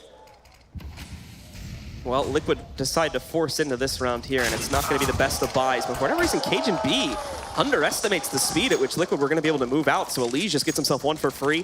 They find that, at least a little bit of a light possibly. Still, the Config only legging one player here. This is going to be bad for him. He needs to push back and get the heck out of here, as he's going to be overwhelmed very, very quickly if he stays in that part of the map. He is able to get himself out safely, but still, disadvantage to them currently is they're going to have to scramble to take up presence on this B bomb site. They are here, Config back right outside of control, and Easy up over here, probably not even going to be paying attention right now if Stanislaw goes for this push. But Stanislaw's a little bit hesitant on his own regard. As he moves in though, spots that, and there's another free pickup for Liquid. Positions are working out great. They've caused mass confusion on the north side, and now a lot of their players are being found time and time again out of position. As they have a huge advantage, now they just need to shut it down, get that bomb onto the ground and force the last few players out of hiding. There's one there, MSL getting taken down, just Magus and Config alive, and it looks like they're both falling back just to get some outside control so they can save here. So it is looking like finally you will have a second round on the board for Team Liquid. As North, these last two, they're just not even gonna take a shot at it. Yeah, Elige has been a bright spot for Liquid. I know he doesn't have the most amount of kills right now, only at 6, but he has been, you know, doing that. Like, he's taking outside control at the start of the round, just running towards Seeker, running through the smokes, even, you know, obviously getting a kill there. Finding a second one too. If there was just about 5 to 10 more seconds, they might have actually they might have been able to make a run for the retake, but unfortunately time just far too short. So they will lose Magus, but they keep the op in the hands of Config as that second round does roll in for Liquid. Yeah, that's all they wanted to do though, was get some kills, try to make it easier on themselves for this round. Yeah, the saves aren't really super crucial considering the amount of cash that they were working with. We're coming into the 15th round anyway. So Liquid able to fortify themselves a little bit. We'll see if they can swing up a third round and at least buy them a little bit more real estate to work with when they jump onto the CT side. Or if North is just going to go right back to crushing this. It's back to the pistol round strat for Liquid though. A fast rush out the doorway. They flash an opponent, but Stanislaw or anyone else from Liquid just can't seem to kill him. That's going to change quickly though with both Nitro and Elige hitting their entries. A fast trade from Config and now Magus Cajun with another one too. We're even all of a sudden. A 2v2, now a 2v1, and Cajun B shuts down the last kill, putting North back into control to end out this half. 13-2 in the favor of North. To say this lightly, it's looking rough for Team Liquid here, and they're gonna have a lot of work to do if they want to look to recover here at all. The rotate was just there immediately. That was one of the fastest rotations you could possibly have. I mean, as soon as they saw what was happening, everybody rotated from North. It was almost like a 5v5 at upper. Yeah, so really good stuff from North. They're able to pretty much dominate that CT side. And well, now what hope does Liquid have here, just with this much of a deficit? And I mean, just the overall rounds going that poorly from time and time again. Certainly there's a lot of discouragement on the roster at this point too. Well, the strengths that we saw from Liquid versus Envious just weren't really there, you know, on this Nuke game. I mean, they were taking upper, but they never had anybody throwing flashes out of hut or anything to help alleviate the pressure from the silo player, right? The silo player only had to look towards Squeaky. They were only coming out of Squeaky. A lot of the time they weren't even smoking Mini, so when they would go out of Squeaky, they'd see the silo player, and then the Mini player would come and backstab everybody. It just didn't seem like they were quite comfortable in their game plan, maybe. Didn't have it fully thought out. Maybe thought before these things happen, they're gonna have kills, and that's not gonna occur. But at the end of the day, I mean, North, just everything worked for them, right? Config had success early in the round whenever he was fighting generally. They were just, their upper holds were unbelievable. Their rotates were really, really fast and quick. Well, here we go, folks. Second half getting started now. Liquid taking up the other side here as they jump onto the defense in North. Really only this pistol round is needed as long as they don't get ecoed into the second round. With that control, they can swing forward right at the 15 and close out on Team Liquid before they can even put together a decent buy. In they go though, and Config swinging forward with one kill. Elise trying to trade it out, but he can only get one trade, bringing things down to a 4v4. Tags a few other players, but it's for a pretty insignificant amount of damage. Now the rotates are gonna move back in with Nitro picking up another kill. Adds some light, but it's traded back. And with Twist though, having this additional find, leaving only 2 from the T side alive. Twist swings back downstairs. downstairs, but oh no, he's out of ammo. He needs a teammate to bail him out. He'll still go down, stands there for the trade, but Magus Boy has this into a 1v1. Stanislaw has to go for the defuse here, try to sneak it in, but he still doesn't have a kit, and he's still got the full 10-second defuse to work with. Now Magus can try to lurk his way back in, finds Stan in the open, gonna look to shut it down, and he does it with the headshot, closes out on Stan, and that's gonna put North in dominant control of Nuke. I mean, a very similar strat that North did from what Liquid did, right? They just try to vent bomb, get the bomb down, put their players in position where they can multi-frag and win the round. Magic's Boy just winning out some aim duels there. I think if Twist gets that sight kill, you know, cleaner, maybe that round is different. Stan looking a little bit like he has a little bit of nerves, to be honest. I mean, not being able to like hit the, you know, E on the bomb, not being able to break out the vents, right? Just like a little bit shaky. When he went at heaven, he had opportunity for 2 frags, messed that one up. So maybe a little bit of nerves coming into play. So, Team Liquid, they do, for obvious reasons, decide to force into this round. Everyone except for Stan, who is going to have a pretty light buy himself there on just the Deagle. For the other 3 or 4, they'll still have JDM on the Scout and 3 CZs to try and play with. But need to do a lot of work, as this is their really only chance to swing back into this game. They'll force again in the next round if North do close out here, but such a huge advantage to North currently. It's Liquid up against the wall, and their time is very quickly running out here. As North just take it nice and slow in this round. They're really not in any sort of rush at all. You can start to see the smoke wall working its way out towards Secret. There is a response from Elige, but he's got to be careful. He may walk right into a headshot if he's not cautious about this one. That's a good smoke, though, as assuming Elige can't be spotted from the other side, you get way into this nicely and punish players from North if they try to go and punish him on Secret. Yeah, good smoke, but a better nade. 70 damage, and they're not even contesting the smoke. I mean, that was nice by North. Well, now since North aren't able to go fully in to get Secret control there, they're going to move in and try to get this ramp under their power instead. And JDM trying to do some damage here. One player, Magisk, has been tagged a little bit, but JDM just being forced so far back. And with that missed shot, it pretty much seals his fate, as he will end up going down to MSL. AZ trying to sneak back in. He takes quite a bit of damage, but still is going to pick up the kill. One trade so far from Twist. They're trying to get more done, but they just can't make it happen. And now everything is on Stanislaw in a 1v4. He tries to sneak around over towards that T lobby and see if he can make anything happen from this side of the map. Bomb even already down on the site here too now. Smoke's going into shed, so it has limited his route to just this doorway. He probably won't even end up pushing out for it, to be honest. He may just sit back here and try to punish anyone from North that will go in, seeing if they can pick up a few kills at least and try to focus on the long game here, as the situation is essentially impossible. But North more than likely going to end up pushing through, finding themselves at 15 rounds. Only 2 responses so far from Liquid. Yeah, ramp control to underneath heaven to mini with an outside lurk, and they might have had somebody at lobby as well.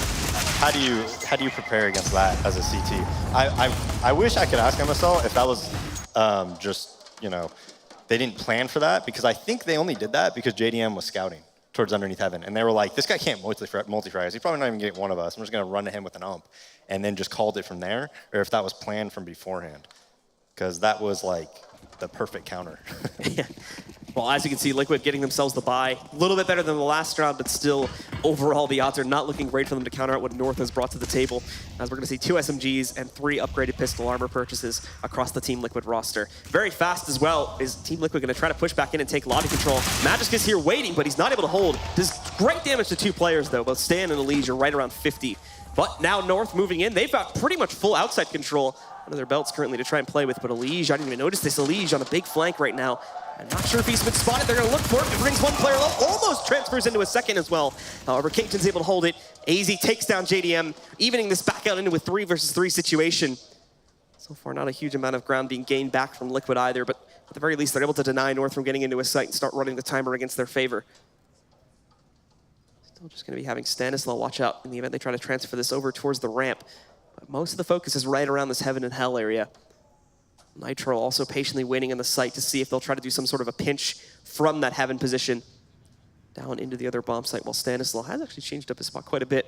He's now waiting down below in the B site too to try and check out here in the event that North has tried to go in for fast secret control and then swung it into the site.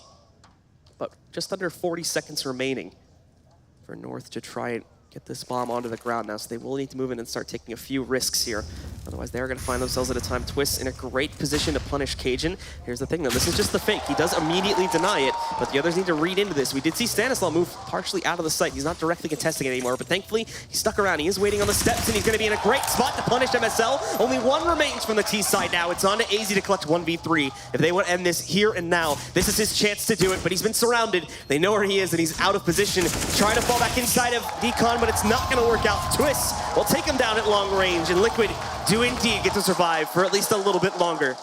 Yeah, the lobby crunch puts into a 3v3. You see North's thought process there, though. The lobby crunch happens, Magic Exploit calls it. So what do it outside? They pick up the pace, they go underneath Heaven very, very quickly. They recognize that's probably going to be an area of weakness, and then try to work off that. So I do like the thought process by North there, because it makes sense, right? Yeah. Well, North still have one more chance to try and close out the match here before Liquid may be able to get themselves a couple of easier rounds on North trying to save here. They do have to make one sacrifice on bringing MSL down to a Galil, but other than that, all four of them, besides MSL, are still able to get AKs and a somewhat decent amount of utility to try and work with here. And they are, again, just going to go right for that smoke wall on the outside portion of the map and try to take this over towards Secret. This time there's not as much of an active defense being put up in those Secret steps, nor do they have anyone immediately available down the steps themselves. This is going to be a pretty clean path for North to push through. It's not up until they get even towards like Decon that they have anyone from the CT side to worry about, with Twist hanging out there. So North are going to be able to easily push in and take a lot of control right at the start of this match, and Liquid is trying to avoid them like the plague currently. Their upper rotate is terrible right now. Yeah, JDM going to try to hold this over here as he gets pushed on by Mini, but there's a good setup, thankfully, for Nitro to multi-frag, and he gets two pickups, leaving only Magus and Config alive, and finally, that rotate will move in. Elise strikes down one, and Nitro takes out the other. And if that upper hold wasn't successful, the rotate was so far away. You have a player at ramp still, you have a player in Old Secret, and then you have a player all the way at Decon, right? So the rotate is going to take a while, right? Twist is going to have to come up the vents as well. But, you know, Nitro and JDM. JDM gets one kill, does like 80 to the other two. So he had a great hold there. Not something you usually expect from JDM with the rifle, but, you know, gets the job done. Made it happen, and Nitro seals the deal as he picks up the nice double frag there, saving Team Liquid again, and now forcing North onto a save. Twist already picking up one. JDM's got himself a shooting gallery outside, and he's already picked up one as well. One more kill to possibly find against Config. Almost jumps himself into the open. So I want to be a little bit careful there, but able to spot yet another player. Down will go AZ. He does unscope, misses the chance to kill Config, but Nitro's here now. He wants a little bit of fun too. So he'll punish Config and stand back in the ramp. Takes out the last man alive. All five stay up and running for Liquid as they secure their 5th round. Yeah, and if you're Liquid here, I mean, let's be real. The odds of coming back and forcing overtime are pretty slim against this North team. But you need to get some rounds on the board, because you see kind of how shaky they are, in my opinion. You know, mistakes like, you know, like I mentioned before, like not breaking the vent and whatnot. Like, it seems like there's a bit of nerves. So you want to get some kills. You want to get that confidence back to go into the next map. And for North, after that one full save, they do manage to get themselves right back onto a bye. So Liquid are going to be directly back into the hot seat themselves here, with the possibility of just dropping this map right here, right now, after finally being able to put together a few rounds, but happening just so late that it may not even make much of a difference in the grand scheme of things. Well, JDM is going to find himself in a close battle here. I'm not sure if AZ was able to hear the scope in, but he does predict it nicely. Gets some great damage on the JDM, not able to get the full kill. MSL, however, does strike first, but Elige is going to trade it back and actually tries to run away, but he's taken down by Cajun B's grenade just before he gets to safety. Magus punishing Nitro when he tries to push into these T's, and now leaving it just on Twist and JDM to keep themselves alive. He's traded out for one frag, but he has so much more work to do downstairs, but he makes it happen. Eliminates Config. Magic's going to try to move in and contest Twist for one more time so he can at the very least get this bomb onto the ground, but Twist has been so hard to deal with, and now he's playing around this entire site, trying to circumnavigate, but he's not looking in the right spot right now. Magic is going to successfully flank against him. The spray's a little bit worrisome here, but he gets the kill. Finally eliminates Twist, and now all he has to worry about is JDM, who's already incredibly low at 17 HP. Creeping into the vents, he may almost had a window there to take down Magisk, but he successfully navigated outside of the site. Now the question remaining is, do I run upstairs and try to go through Heaven quickly, or do I just go back into the site and make the attempt to plant onto the ground? It looks like he's sticking to this B bomb site for right now, as this very much could come down to who spots who first. Fakes the plant, trying to see if he can get him out of the vents easily. But JDM's actually going to swing upstairs instead, trying to check into there. The bomb will go down as a result of that, so I'm not sure if JDM misheard or just wanted to go into a safer position in case he got pushed due to his HP. Nonetheless, he's back downstairs now. And Magic's gonna be right there to contest it. Already tagging him once. He's down at 7. He needs to hit this one peek and one shot. Otherwise, he'll find himself dead very, very quickly at the hands of Magic. And North will push forward into a 1-map lead in this set. And indeed, that's gonna be the case. JDM out in the open. North will shut it down. And they take control of Nuke, 16-5 in their favor, stealing Team Liquid's map pick.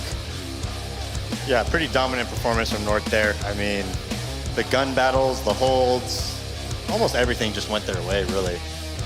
No question who the better team was in that match. Especially in the first half that we saw there. The second half, I think they have so much of a lead that they can just afford to make those little bits of mistakes there. But nonetheless, it's dominant control maintained from North. So now we're going to take it over to our analysts to break down just what happened here on map number 1. Well, you absolutely hate to see that one. Welcome to the Xfinity Analyst Desk. That was a beatdown of epic proportions. North not giving Liquid any room. We talked about how strategically deep Liquid looked despite some very, very early times in this roster, and we got to see absolutely none of it. They just got vaporized in that one, Jason. Not big. Wasn't a slobber knocker, was it? It was a bit of a shellacking. Shellacking.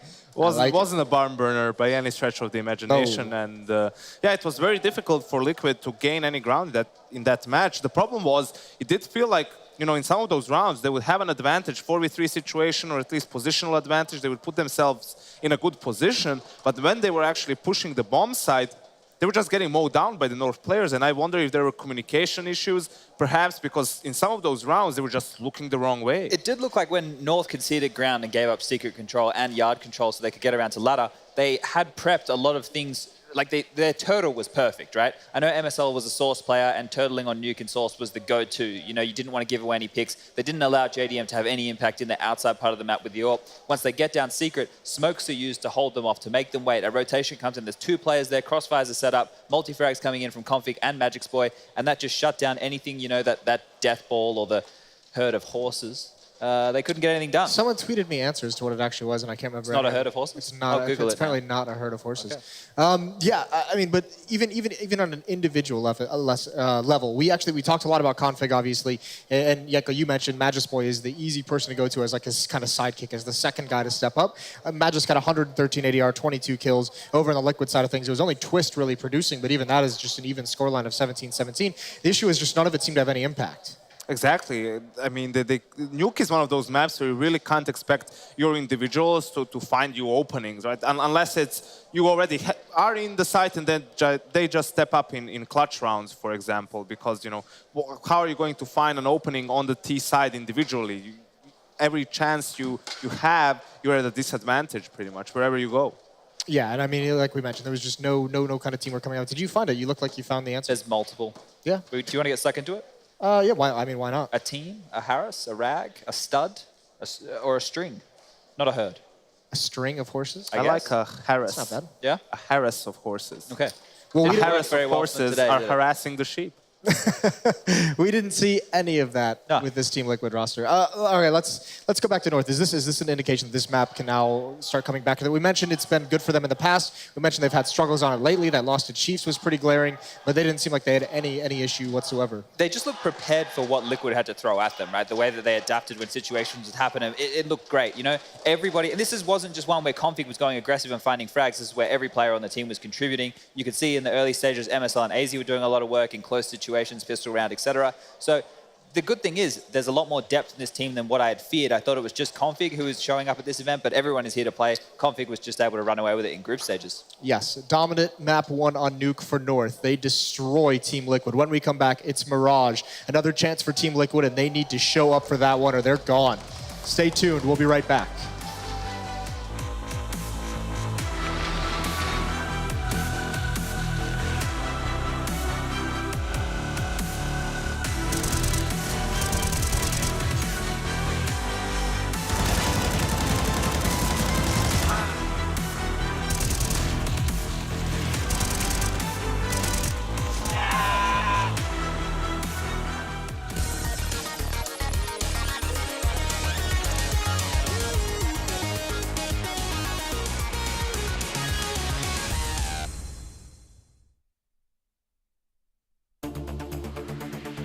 If I could pick another in-game leader from another team, I would go for Fallen. Probably be Fallen. I would say Fallen. Probably be Fallen. I would pick Fallen. Fallen is really enough for us. I wouldn't choose any other in-game leader. Interesting to see how he took the best out of his players to put them in the best positions and roles. He's giving a lot of space to his player. I think that he has a really good command over his team. He really knows how to use his players, and I really like the play style of SK. I'm not sure I would take anybody else because I think MSL, he's fitting really good into our play style right now. Glaive, he's a good in-game leader, and we have kind of the same view on things. It would be interesting and fun to try and play with a guy like Fallen. He's been proving to be a really good in-game leader. You know this feeling. The moment when goosebumps take over. The moment the fans roar. The moment you can't hold yourself back. This feeling will push you to your limits once again.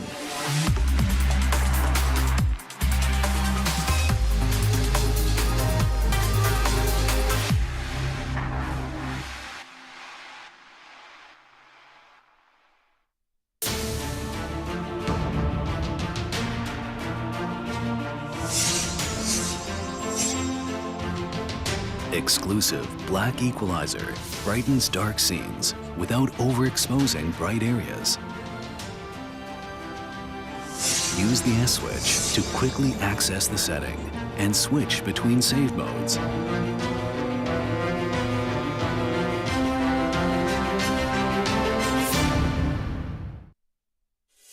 Athletes aren't just born. They're molded from the core. A core of strength. A core of laser focus. A core that can handle anything. A core that sweats the small stuff. A core that's the difference maker, game changer, world shocker.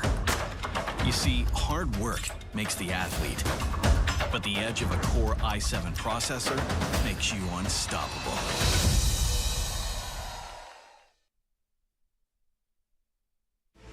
This is your chance to actually make it into the Pro League, be a professional Counter-Strike player. That's the thing that Mountain Dew League provides. Kinguin, you know what? If anybody has a shot at 2-0, it's Kinguin. Beautiful Counter-Strike. You usually only see that into the professional level of things. We are one of the youngest team in top 20. Many teams can underestimate us, and we can surprise them with our tactics, show our Polish power.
Start your esports career now at play.eslgaming.com.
ESL Pro League is brought to you in part by Intel, Lenovo Legion, Xfinity, ESCA, Pay Safeguard, Mountain Dew League, Logitech G, and Zowie.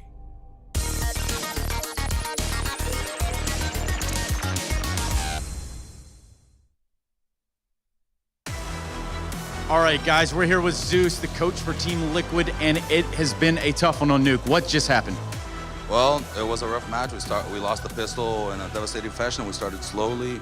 We tried to outplay them instead of playing our own game, and it came into an unexpected scenario, but we're gonna fix it now. Well, we're going into Mirage. We just saw Twist firing on all cylinders. We got JDM not far behind him. What needs to happen on Mirage for you guys to pick up the W here?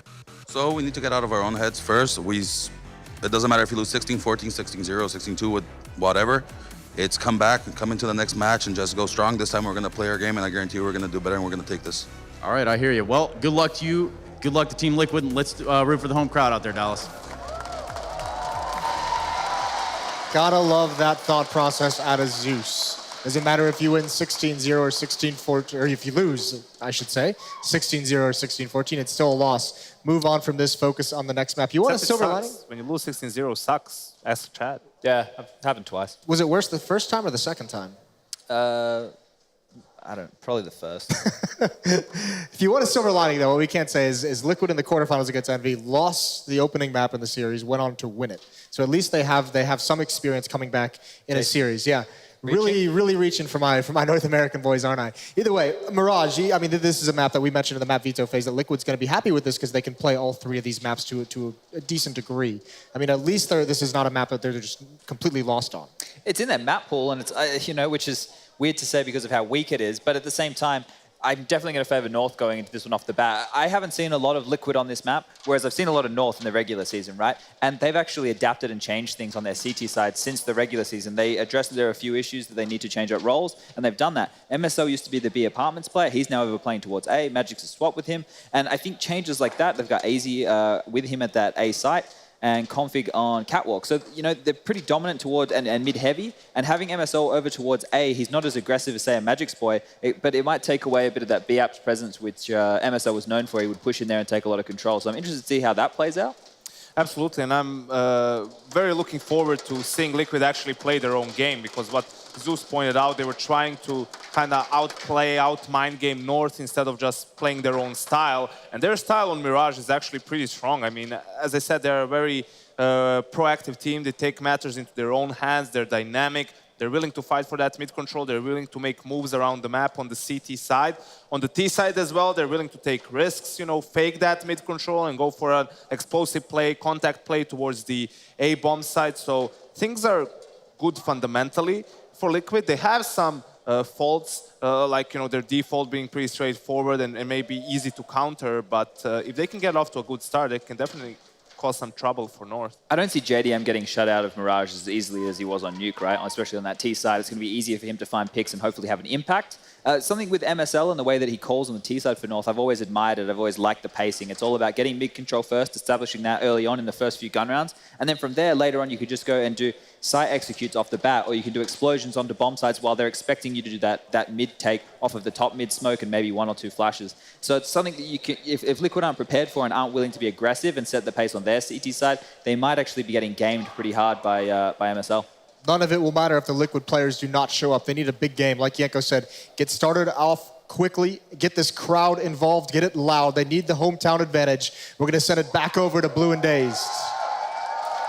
Hey, thank you very much, Moses. Well, Team Liquid start off with what was a pretty bad first map. Now they're going to be on recovery duty for this entire second map, and this is going into North's map pick now. Yeah, and I don't know, on Mirage, I worry a little bit about Liquid because just losing gun battles, right? They were losing so many gun battles, and even in spots where I thought they should win and be favored in the gun battles. And on Mirage, you could take a lot of T-side gun battles. Maybe not just rushing or anything like that at times, but you could, after mid-control and whatnot, really take gun battles into your own hands. Well, as we see, Config is going to meet Nitro right here. Well, now Nitro, he's going to immediately go down. We do want to remind you guys that the players are playing on Intel Core i7 processors, but as we do jump into combat here, Twist trying to hold on, gets himself one kill, but after he goes down, JDM follows through, and now it's just Elige and Stanislaw left alive here, and Elige tries to go for an aggressive play up on top of that smoke by Ticket, gets completely knocked out. Stanislaw attempts to do the same exact thing and gets destroyed by Config, giving North yet another easy pistol round with a 4K from Config as well. Yeah. I mean, just obliterates Nitro at the start of that round, picks up the USB, and then it's all over from there. But that's what I was worried about, man. Like, the momentum and the confidence is just all on North's side. And Liquid, like, the struggles, right? A lot of them could stem from confidence. Like, we saw, like, a little bit of shaky play. You know, not being able to tap the bomb, not being able to break open the vents and things like that. That's all going to work against you, starting on the second map when you just lose pistol like that, where Config just runs out and gets a 4K. So now Team Liquid putting themselves into the same exact boat that they may find themselves in back on Nuke here too. So we're just going to be working with the upgraded pistols again. A few players getting armor up behind it. Obviously JDM's not going to buy anything at all as he's looking for the op on the first gun round. But it's all quiet as North are also going to take this incredibly slow for the second round here. Just waiting it out, making sure Team Liquid don't try to do anything hyper-aggressive towards Underpass, the Palace, a few other key areas of the map that they could have attempted to push into with a larger group, but not going to end up doing that. They actually end up in a pretty static stack themselves across the map.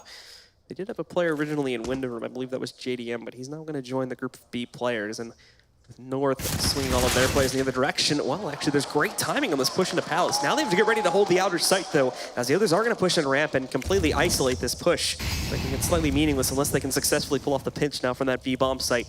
North will move in, they'll get full control, and in a few seconds here, I imagine they'll just go for the bomb plant. All they'll have to watch out for is the lurk coming from the other side of the site. Even AZ going to move in from the backside here, picking up one, almost gets that second kill, but it's held by Elige for now. However, they're now disadvantaged. They're down a player here, trying to work against it. They get aggressive, and MSL moves in to pick up another kill. You can hear that hop from Stanislaw, so he punishes him as well, leaving just Elige and Nitro in this fight. One from the flank that they already know about, but not just getting the open regardless. They'll get traded out after that, though, and Elige moving in brings this down to a 1v1. He may very well ace this round if he can pull off this last kill. The flash in his face, but it doesn't matter. He takes down MSL and pulls off the full ace, the clutch against North, and bring this back to 1-1.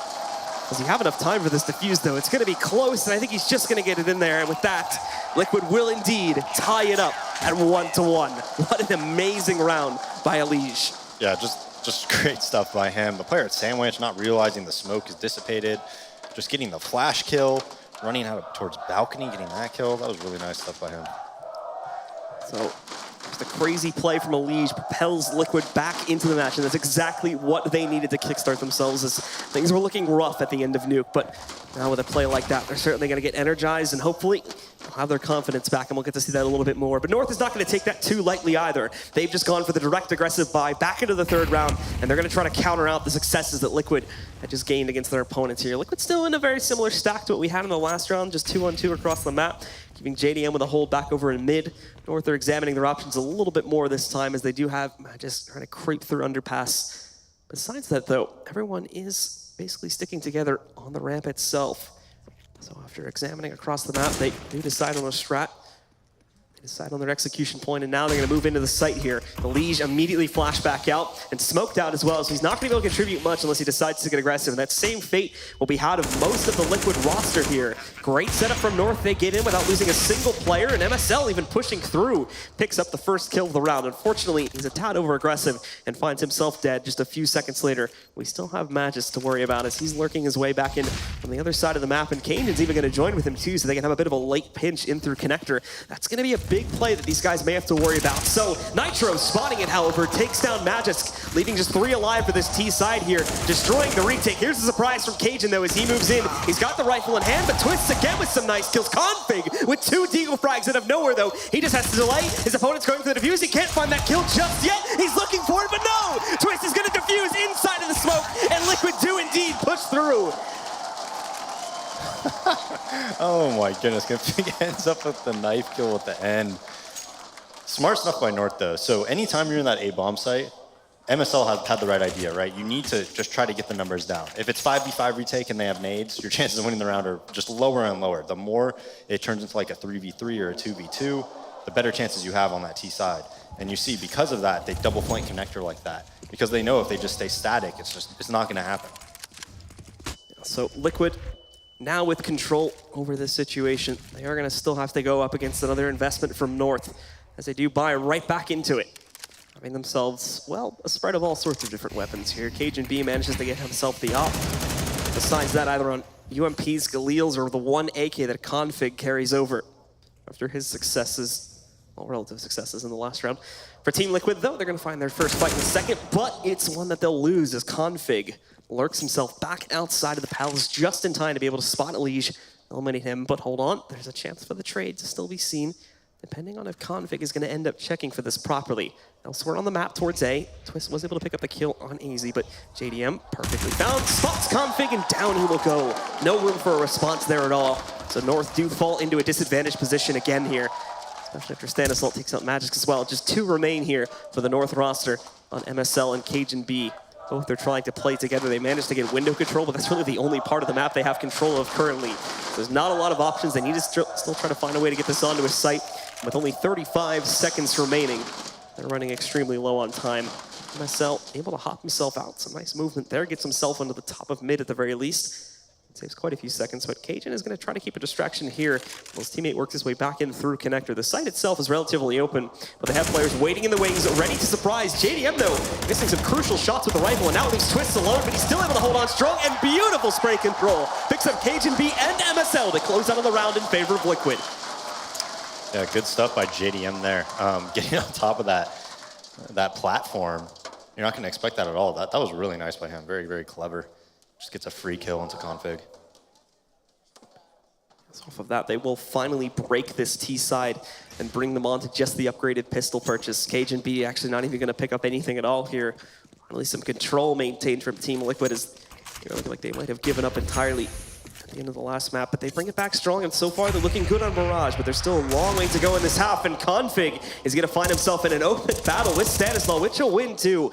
Nitro trying to trade it back, but he has a lot of pressure working it himself in his direction. MSL, Config both picking up kills. That clears out the site for right now. We still have Twist and Elige moving in for a retake, though. And with 2 players still working with pistols, there's definitely going to be room to bargain that these guys could actually push in and make an attempt at this retake. Elige first up to bat, moving himself in on Cat, and he spots the head of MSL, but he's been dinked down to 12 HP. And I think that in itself is pretty much going to kill this attempt at a retake. They'll fall away and let North pick up a round where they basically had nothing except for a few upgraded pistols. Yeah, I mean, they really didn't even have any armor besides config and maybe AZ. Just like heartbreaking to lose a round like that. Just takes all this momentum and just out of your sails. I just still gonna try to hunt for Elige back over inside of that doorway. I think you can see it now. So he's gonna try to move back in, finish off the job, and take him out of the round. kagentb actually swings in from the other side and steals that kill from him, but with the drop of that, it only leaves 1 player left alive at the end of it. Twist with an AK. They do the double nades to nade deep. Like you see SK started doing that a lot with Taco and Cold to double nade deep, especially on rounds like that where it could be a contact play. But the nades usually come at 141 and config just runs in front of it essentially, and Stan's just not ready for it at all. Generally what you do is you see SK, they do that, and then Cold flashes for Taco, then he peeks, and that would have been a free kill if his teammate flashed for him. So now Flash is affecting these CTs here as they do try to hold a little bit of mid-control. They do go for that big nade stack, and it works out perfectly. Drops the bomb carrier. AZ will find himself dead, and that'll be a little bit of an early advantage for Liquid to work with here, as they're still trying to keep themselves in this match. You can already see JDM down on just that P250 purchase, and the others barely able to scrap together a buy. But the good strat at the start here, the confusion at the bottom because of the smokes, allows them to take advantage, giving them an early kill on AZ. That was so sick.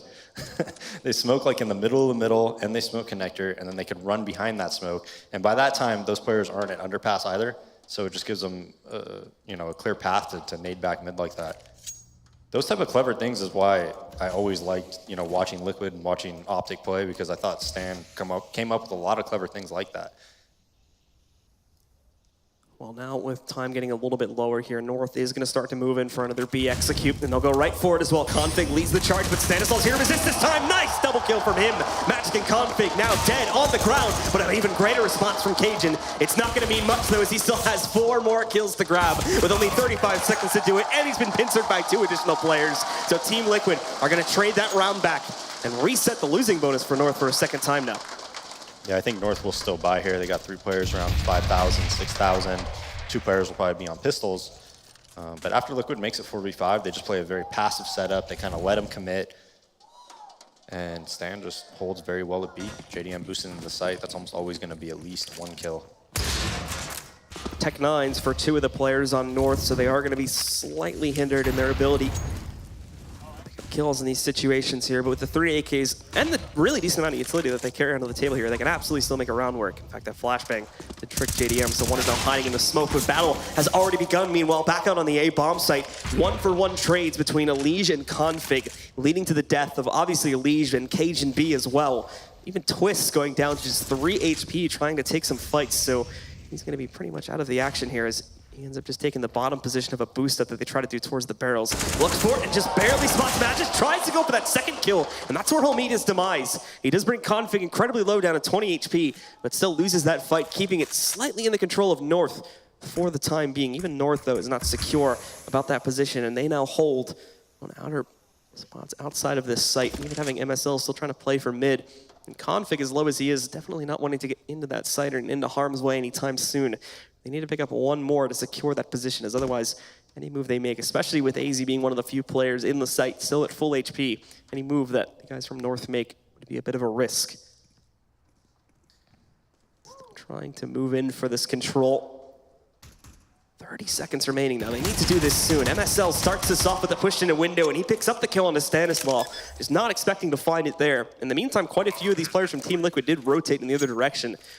JDM is still back over in the market, so he's going to have to make a move over towards this site if they want to make an attempt at this retake. But with Twist already low and JDM having quite a bit to save, this would be a slight risk to try and go for this.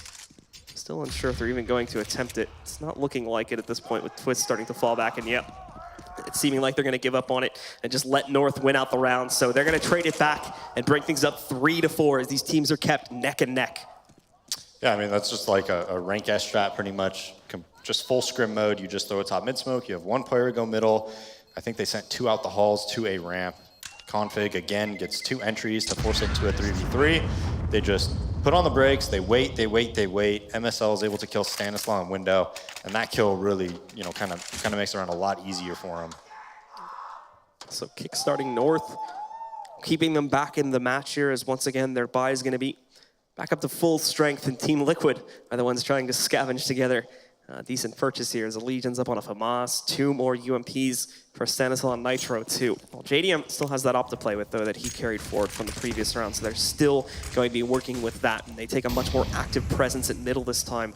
Could find themselves in an early fight as a result of this. There's a possible 3-man stack for North going to work in that direction. Matt just knows he's dealing with pressure from the underpass, so he pushes right forward and eliminates Nitro, and the issue is now JDM's trapped himself. He went down to fight and possibly trade. Thankfully though, he's here, and Elige is assisting greatly from inside of the connector, taking down MSL and Config before JDM peeks in to pick up a 3rd kill. Cajun finds himself in the open, completely unaware of the fact that Elige had pushed into the site, so he claims yet another kill and leaves everything onto Magic to try and clutch this 1v4. A little bit forced by North there after they get that initial kill. You'd expect them to kind of slow it down. Instead, Magic didn't see the leg of JDM. JDM an underpass, he gets a freebie. Oh, tricky stuff by Magic. Smoke. So he's going to try to wait a few rotates over to the other side as a result of that smoke, but it's not seeming like it's really worked at this point. You still have a decent 2 or 3 players that can assist over here towards A. And he even gets the first spot against Twist. But Twist will net the kill, and Liquid now get to set themselves up for a pretty decent lead, 5-3. And more than likely, North aren't going to be able to fully invest here. Actually, no, they go for it again. They're just going to force. Yeah, money isn't too bad on Liquid, though. I think they'd still buy, even if they do lose this round. So North's going to go for it, though. Tech-9s, an UMP, 1 AK. But yeah, I mean, it's 4v5, and it just seemed like they kind of forced it right up catwalk, and there's still a lot of mid-presence. Elige does a great job in the connector area, multi-fragging with the FAMAS. North probably, again, going to end up in a very direct situation here as Nitro looks to defend on the outside. He does have support across the way from Stan, but he got hit by that molly, so it stopped him from jumping across into safety and killed him there. Stanislaw trading 2, now 3 back actually, as a result of the Molotov on the ground. Well, good stuff from him in the positioning of it, and now JDM moves in. He's gonna save the day with the up pickup, leaving just AZ alive in the 1v3, stuck behind the van as well. They've got the bomb on the ground, minute and 10 seconds to play with, so AZ does have essentially unlimited time to try and extend this situation, but he is gonna focus on just getting that bomb onto the ground to buy them a little bit of extra cash here, and now attempt to make the clutch happen. Close quarters combat as he's sticking it in the sight and trying to fight one-on-one against these Liquid players. All 3 of them in the market and gonna try to push their way back out. He has his first battle coming up here, gets that one, gets the second one as well. Now he needs to find one more, and he just pushes for free outside of the window, so JDM gets a little bit lucky at the end there that AZ's not paying full attention, but almost the 1v3 clutch would have been incredible for North. Yeah, it would have. That was just crazy spray control by AZ, man. 4K on the round. That's twice now that Liquid at B just gets caught off guard. The B player just isn't ready around the platform in the van area at the timing that that North and MSL are just hitting the site. That works out perfectly for them. I believe it is going to be North that call for a little bit of a pause here, as they are starting to fall behind. They really can't afford to just go for these forces round after round anymore. They need to focus on the long game here of actually trying to build up their economy, as this has basically just been scrapped time and time again. But no, once again, they buy into it. They're going to end up on another force buy here. Yeah, I mean, they got 4 kills, so they know their money's really low. They know if they win this round, they're probably going to force them into a force buy or just an eco, depending on how aggressively Liquid wants to purchase. So that's pretty much why they're going to buy. And it's not too bad of a buy, right? You have 2 AKs, you have the 2 Tech 9s, you have a Deagle on Config. Although I wish Config had the AK right now. Like, this guy's just, it seems like he just wins every gun battle. And back to the direct strats over towards A this time is probably where you are going to see most of North for the 10th round and the half. Trying to take some mid control too is going to be MSL, more of a distraction than anything, but if he stays alive and possibly picks up a kill there, he could act as a bit of a late surprise in through mid. Twist spotted the first kill, great trade from Config though, and even tags the second player. That's JDM going down to 64 HP, and AZ is bulldozing his way out. Well, he eliminates Elige here. Nitro still trying to hold from inside. They're able to keep this battle even, as we've seen on many of these rounds in the past, but with MSL pushing inside of the jungle area, he takes down Nitro, giving them a little bit of an advantage to work off and leaving just these 2 CTs over by Ticket to deal with. Stan is going to take charge as he takes the lead on this push, but no one from North needs to be paying attention, so he's going to walk right into a free kill against the Magisk. Now Config, along with MSL, will look to set themselves up to trade these kills. He finds a player on the box, but actually MSL comes out on the losing end of it, as does Config when he tries to peek. Liquid recover in beautiful fashion, and now end up with a dominating lead of 7-3 in this half. Yeah, and games like this, you usually point to certain rounds that either like won a team a game or lost a team the game. I don't think that necessarily will win Liquid the game, but that could have lost them the game right there. If they would have lost that, they would have probably been on eco. North would have ended up with a really, really good T-side Mirage, right? But Stan, just 2v3, finds a little bit of a crack in the defense at that point, really, for the T's. Yeah. And just kills that bomb carrier. And then they played it so well in that 2v2. JDM just covering him at halls the entire time. Stan not worried about it whatsoever. Able to just fight the jungle player. And so we are going to get unpaused here. Get back into the matches for the first time, I think, with the exception of maybe 1 or 2 rounds, for the first time pretty much this entire half. We do see North finally going into a full save, and they stop the forcing here as Liquid is starting to push it a little bit. Their money is still actually relatively low, as we do get a nice replay onto that jump up box there. But yeah, I mean, overall, Liquid's still looking relatively low in terms of their overall money, with about 1K or so for each player. I think one is up at like 5K, but that's pretty much it. Elige getting aggressive though, moves in, hunting down one with a chance at a second, and he succeeds in picking up that kill. Config and Cajun B down before the round really even gets started, and Twist finding a third. MSL out of the round. The last 2 Ts split up drastically across the map, with Magisk Boy way over in those B halls, and AZ, well, he's on his lonesome with the bomb there, trying to force himself into the A site so we could at the very least get a plant, but not going to happen. So again, you're looking at Magisk as the last standing player, who's actually doing pretty rough in this match at this point, now 1-8 currently. Yeah, but Norseman, whenever they just kind of 4 or 5-man take something right off the bat, I mean, at B, the one round they lost, you know, they did 2 rounds. One round they won with a deagle and full save, basically. The other round, they only lost the round because Stan got 3 nade kills. It was literally just Stan throwing his Molotov and nade that kind of won it, but they're getting into the sites. And then at A, they won the one round, and then that round they lose the 3v2, but you kind of take that. You're like, hey, I mean, it was a 3v2, we just kind of misplayed that.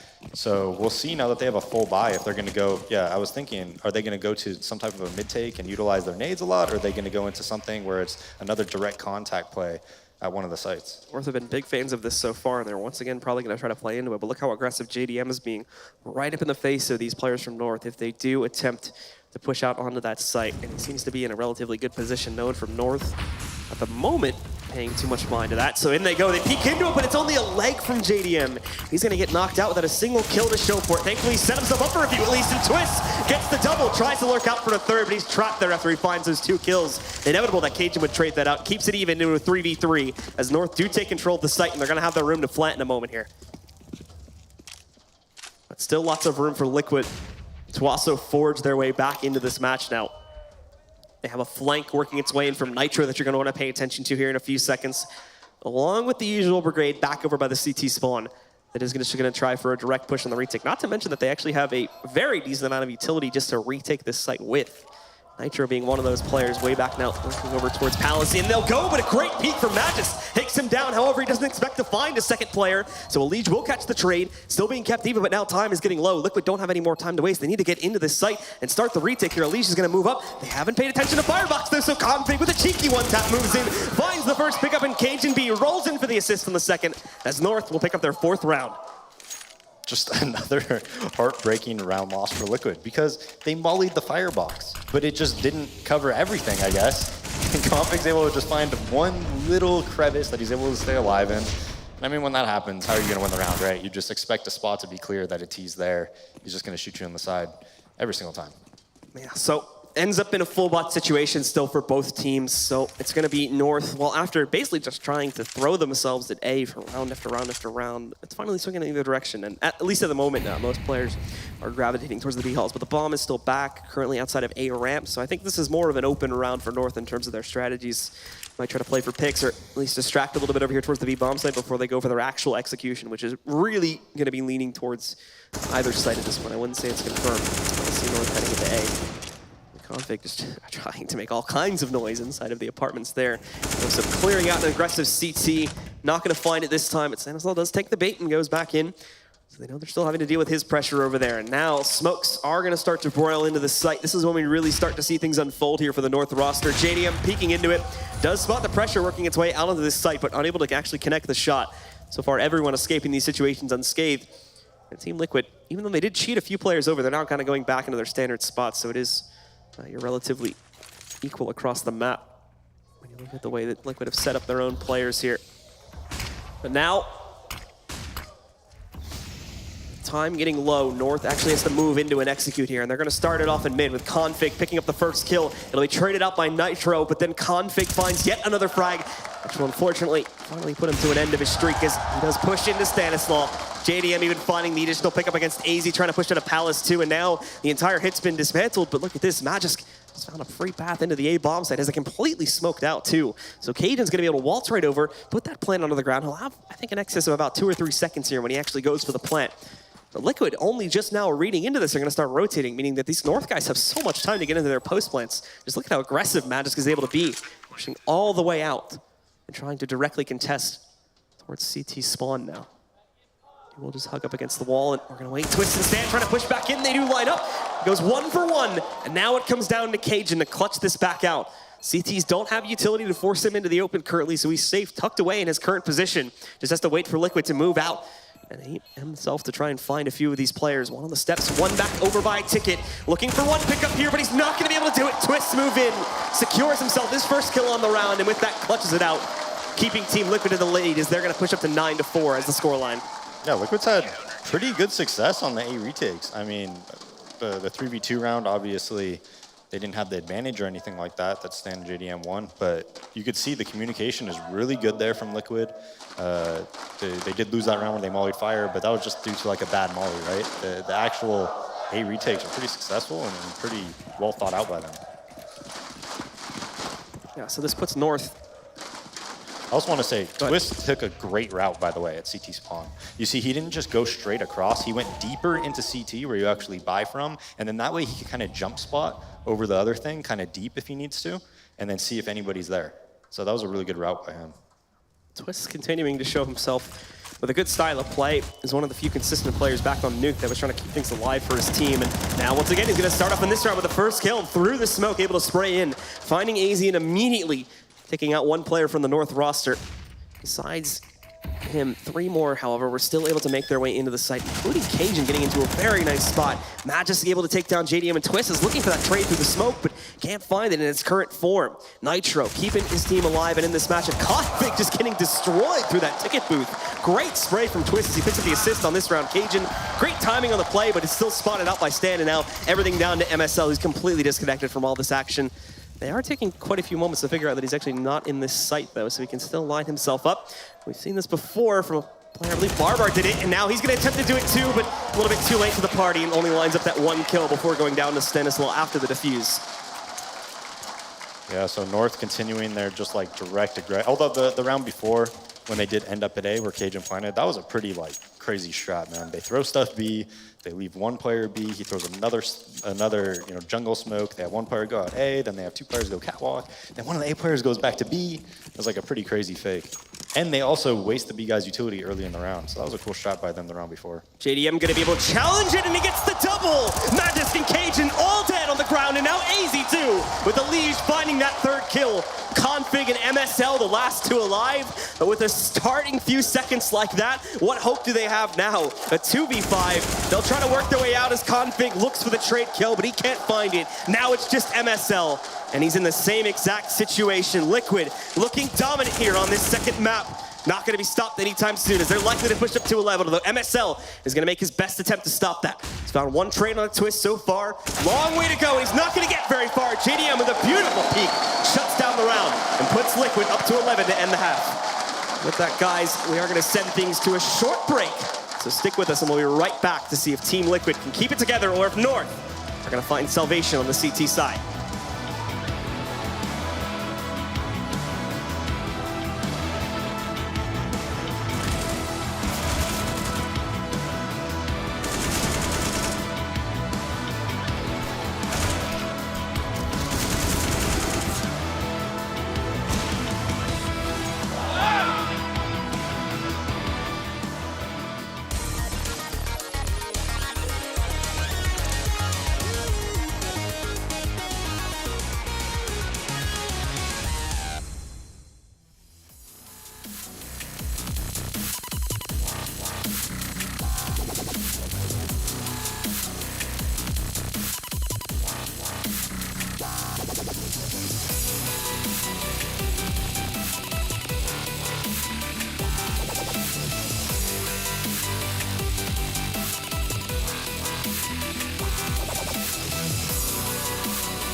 ESL Pro League is brought to you in part by Intel, Lenovo Legion, Xfinity, ESEA, Pay Safeguard, Mountain Dew League, Logitech G, and Zowie.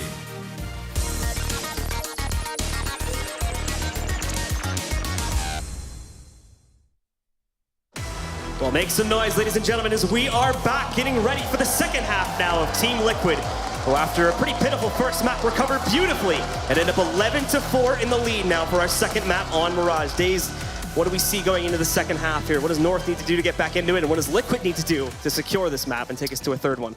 Well, North needs to capitalize off their opportunities more. I mean, they lost the anti-eco, they lost the 2v3, they lost multiple post plants, and they also lost that round when it was 4v5 after that underpass player died.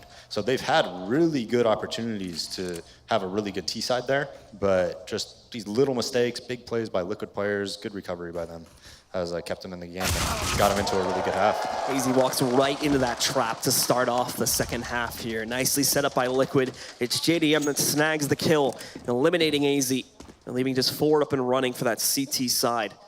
So they'll spread across the map. Still not reacting to that just yet, even though there is a very heavy stack from Liquid leaning over to this B side.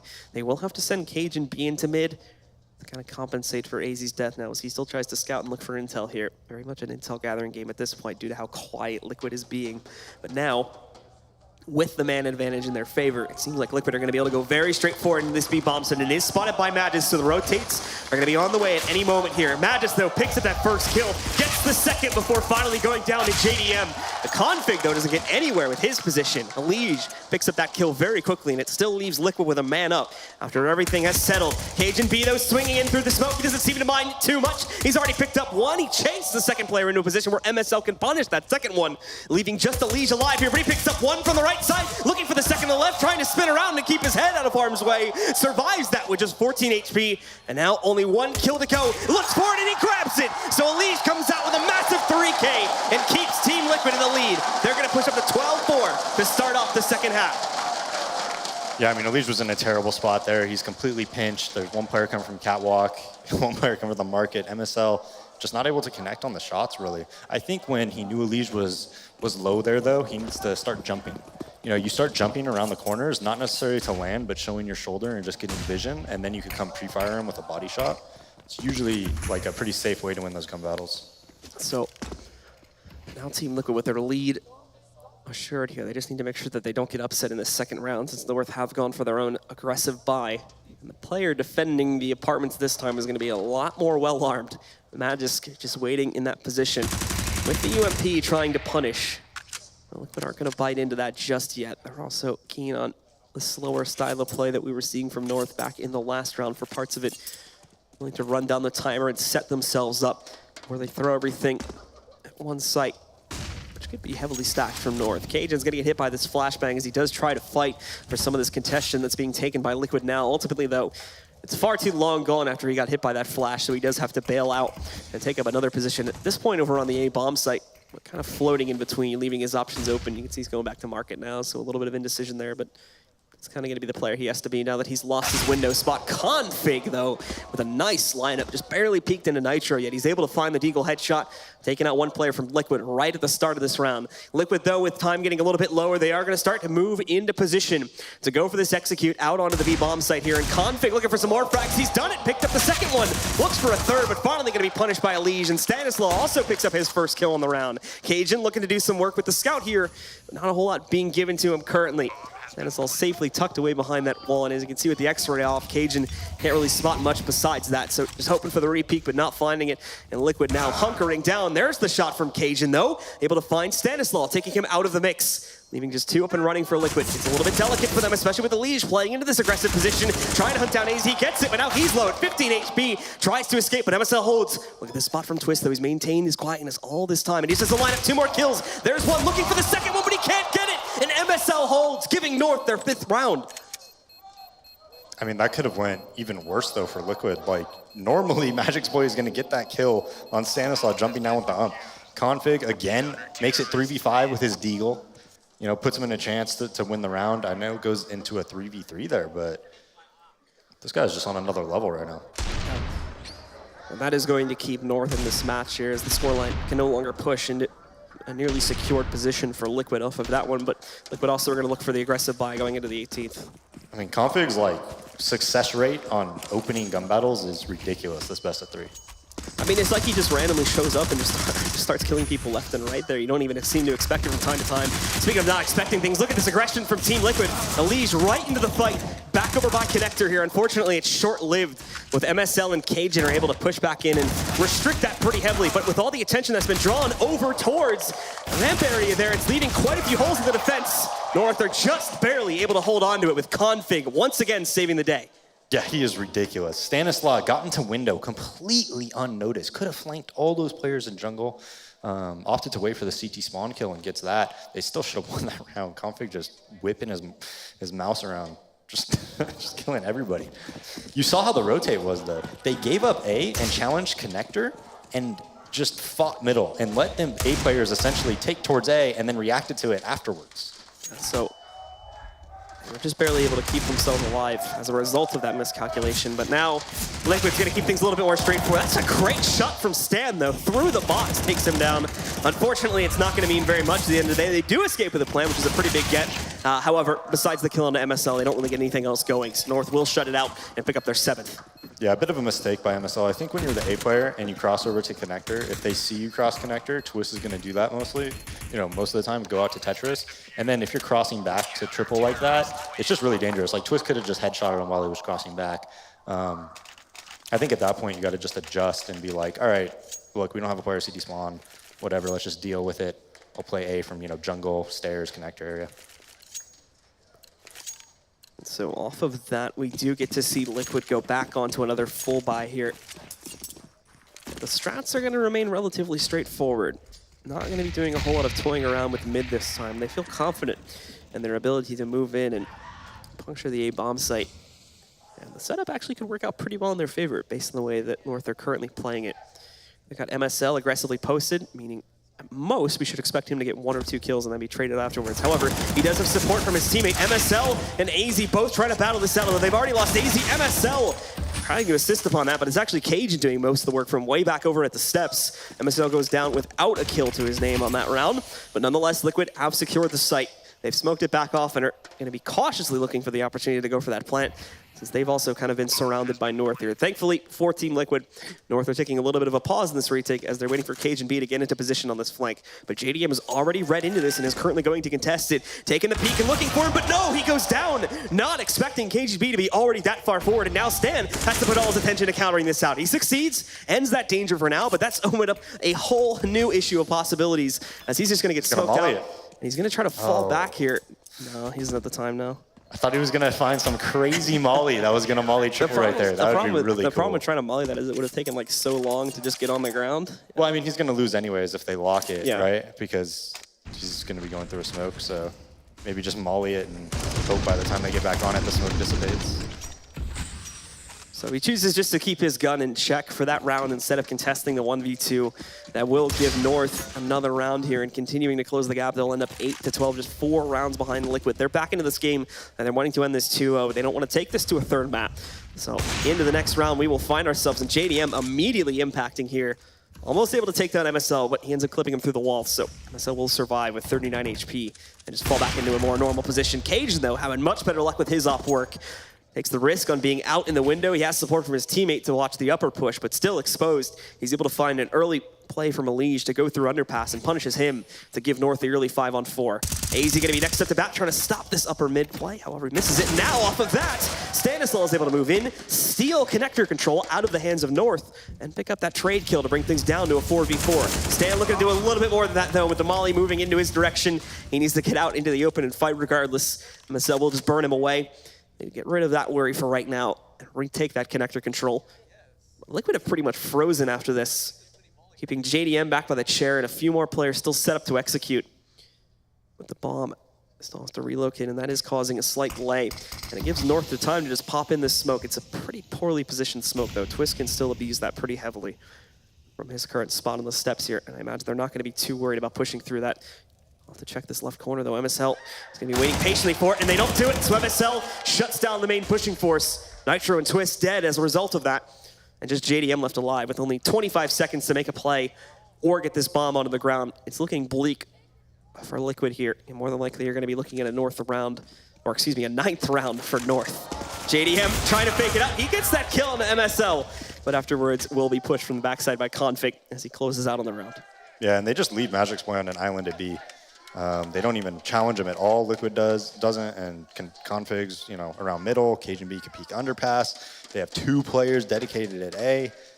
You have to, you essentially, if North is going to play like that, you have to put B pressure so that they actually have to at least play, towards catwalk instead of just being in the middle, where Config just loves to be.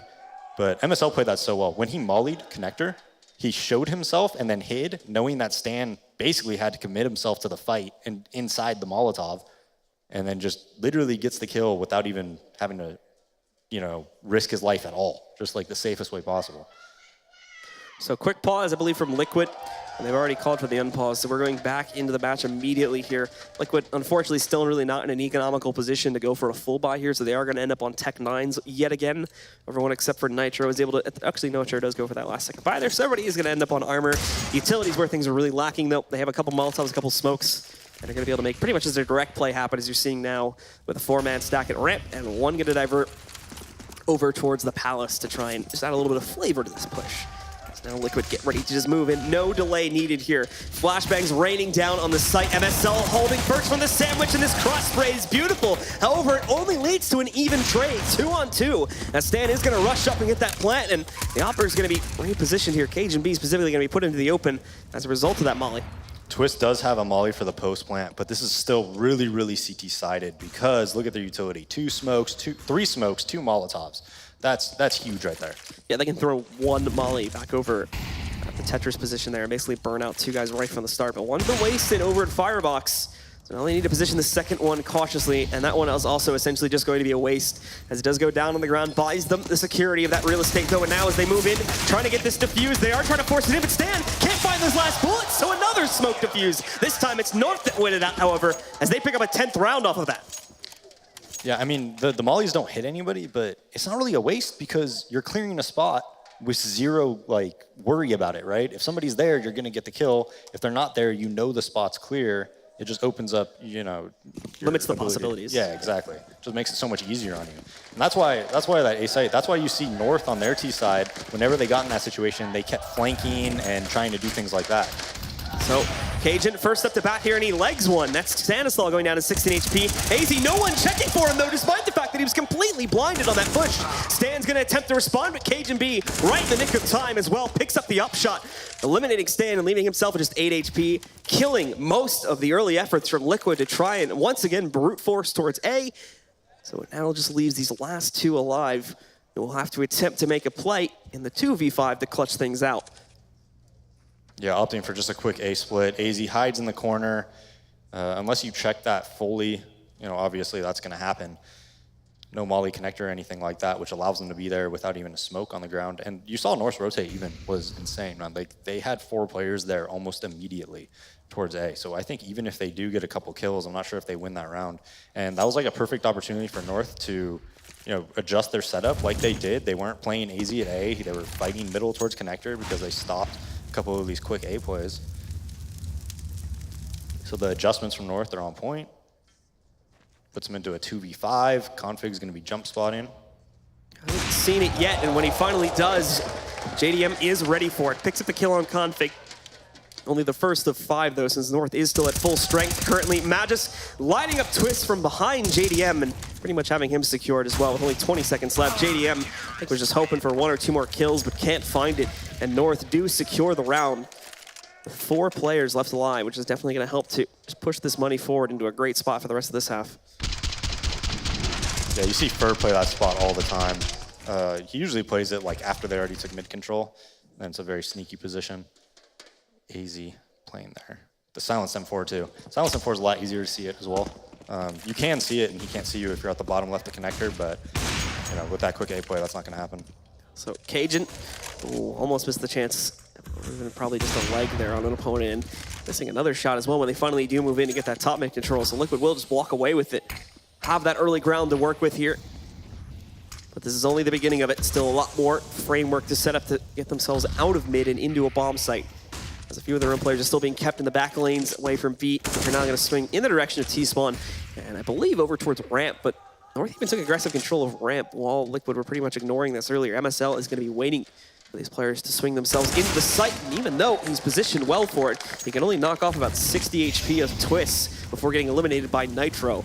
That's opened up the possibility for Team Liquid to move themselves into this site, but it's not going to be a free battle anymore, as Liquid really don't have a great amount of smokes to deploy onto this site, so they do leave a few holes open. With that, there's a trade that works its way back in on the side of Cajun B. Magisk is hoping for a little bit more himself as he is boosted up along the barrels. However, no one from Liquid choosing to play into that, choosing to push up aggressively. They're all sticking pretty passively back over by the ramp area of the site after they get that plant onto the ground, and are just going to focus on that in the post plant. The real kicker here is going to be a Liege still waiting inside of Connector. That can definitely hurt this retake if he pushes in at the right time. However, it can be just as easily countered out by AZ, swinging around through the other direction here and putting it down to the ground. Twist eliminated. The second player on Tetris does throw them for a ride for a second though. However, he's only able to get that one kill, and JDM can't even seem to find his way out of the smoke currently. And when he does, just shut out by AZ as North once again, nearly a flawless retake, and this is going to tie them up at 12-all.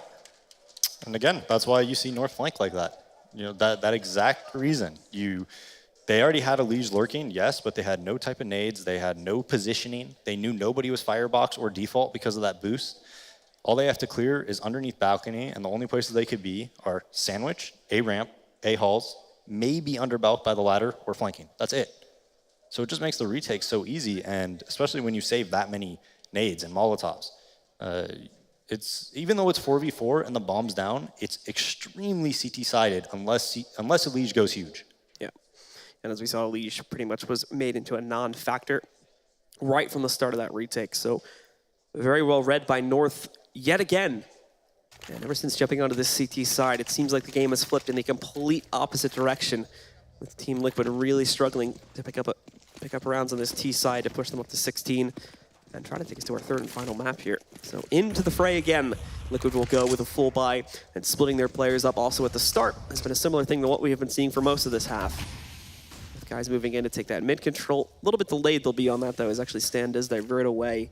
We'll end up grouping with the Liege in the B halls, but the other three here in Palace and Ramp are already satisfied by going for smokes and whatnot. Now the Ramp players are going to get countered out, as you can see on the Molotov, but the Palace player can still try to move in. This is Twist too, he's the big man on the field. He can try to move in and get some work done here if he'd like, but seems to want to delay it until that molly goes away. Config next up the bat trying to spot this underpass play. This is going to be a little bit on timing though. He did miss the boost up inside of the window room and misses that shot on Stan.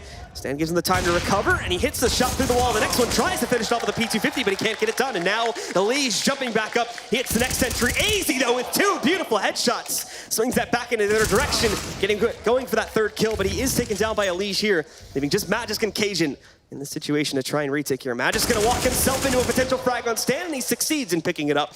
So once again, finding themselves down at a 2v2 advantage to North. But the possibility for this flank is still huge as Twist spots Cajun in the corner, just trying to distract here so we can let Elise get into position, but the counter flank from Magisk is just perfectly timed. Spots Elise and now leaves Twist alone in this 1v2. Hiding on the site in the open, just ready to take any battles that would come his way. Unfortunately, he goes hunting for it, and with that, Cajun is able to hit the final shot, now putting North in the lead at 13-12. Wow.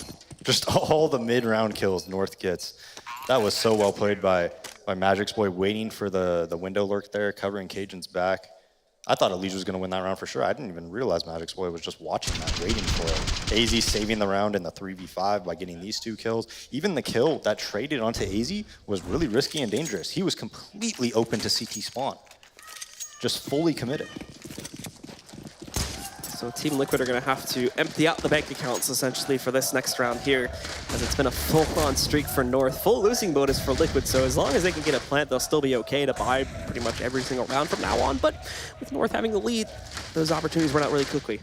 Yeah, I think this is 3 rounds total on T side that they've won against North. Yeah. Am I right? Going back to Nuke? I think so. Elise going to start us off with the first nice pickup against AZ, unfortunately. Like many of the attempts from Liquid to make these heroic plays here, it's short-lived, and it gets countered out just a moment later by Cajun B. Still holds pressure inside of not only the window, but he's also trying to play over here towards the steps too, supporting MSL a little bit. He's currently alone on this A site, and that is something that North are going to need to change quickly, because they're even pushing aggressively. I believe Magisk is pushed all the way through the apartments at this point, so they should know for sure they probably aren't going to have anything working its way on B. Yeah, and MSL, he's going to be a big player in this round. He has Hall's control. We'll see how Liquid deals with him. They don't have many nades, though. Just one smoke onto JDM, one molly onto Twist. You assume none of that's going to be into A-Halls.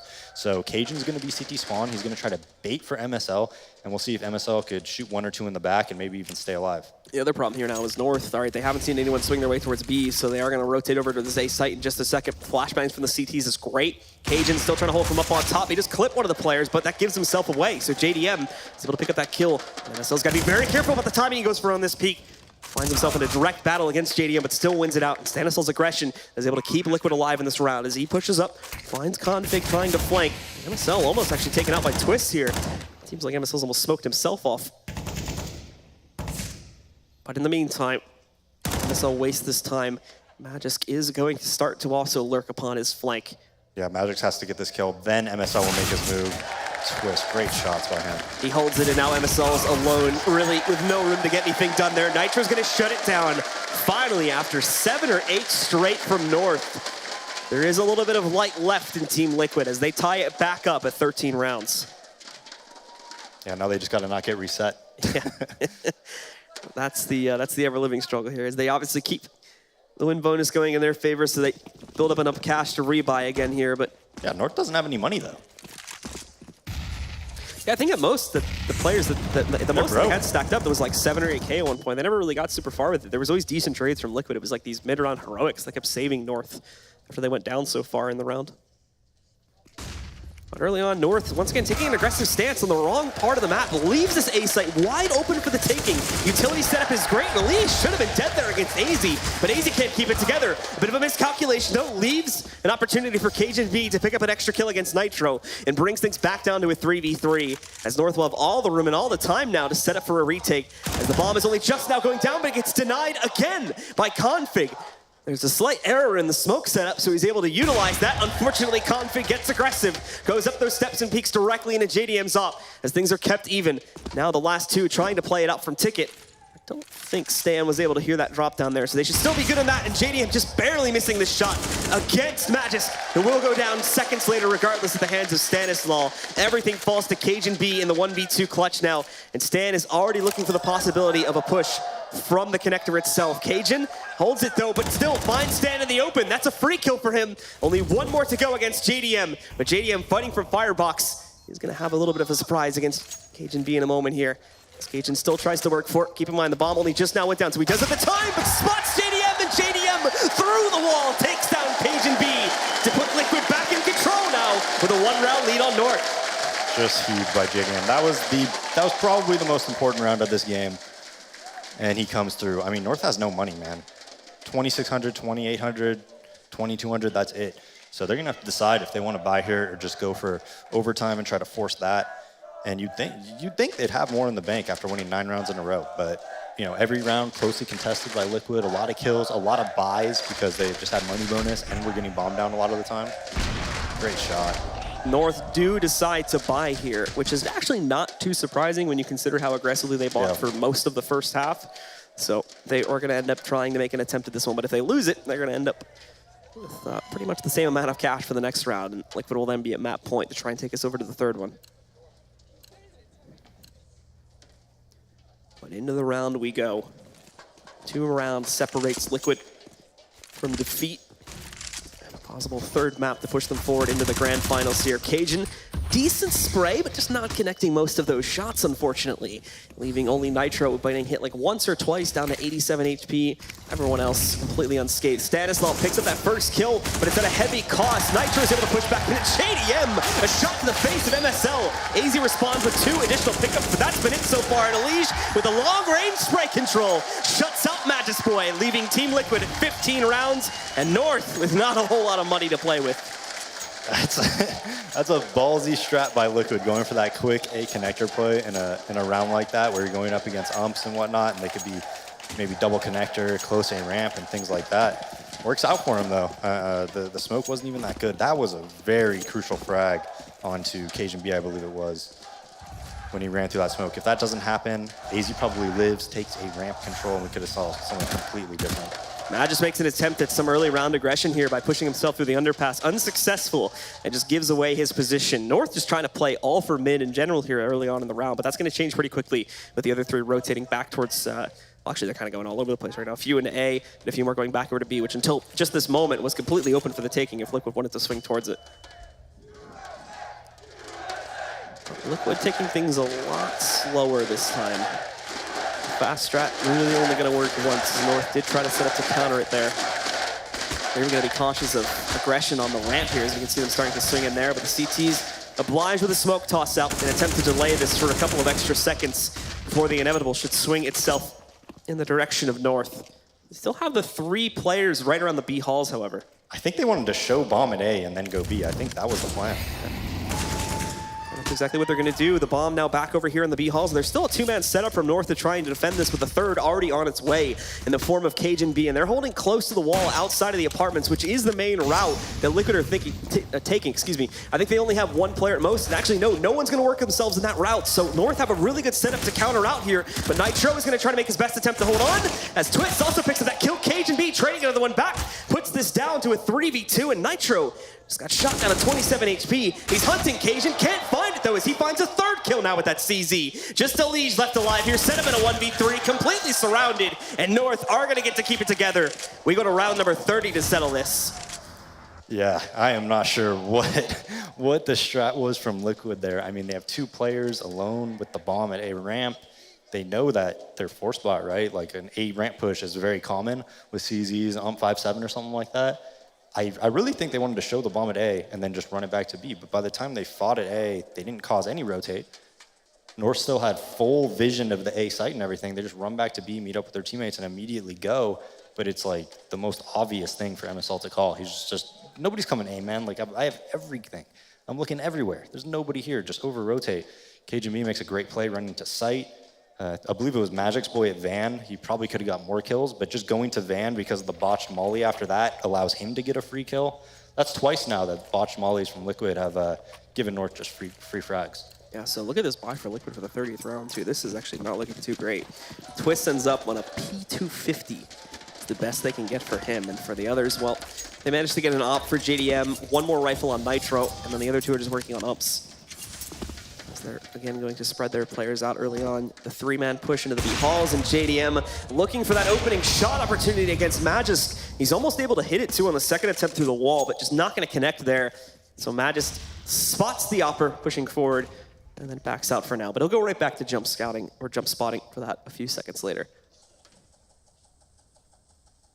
So Liquid are still trying to figure out exactly how they want to play this. The bomb's still way back over side of the T spawn. However, this is quickly evolving into something very similar to what we saw from the last half, into now something very, very direct towards that A site. The underpass push gonna crunch here in connector, and the other 3 getting ready to push themselves out into the site. But look at how well North is set up for this. 4 players all ready to stop this hit should it come this way, and that's going to be what we're seeing in a few moments here. Stan trying to start it off, but even Cajun waiting in the window for that boost up there, counters it out. A trade from Elige, and Elige with the 2nd one. He's the only one keeping his team in this match right now as he swings around the back of the trip stack for a 3rd kill here.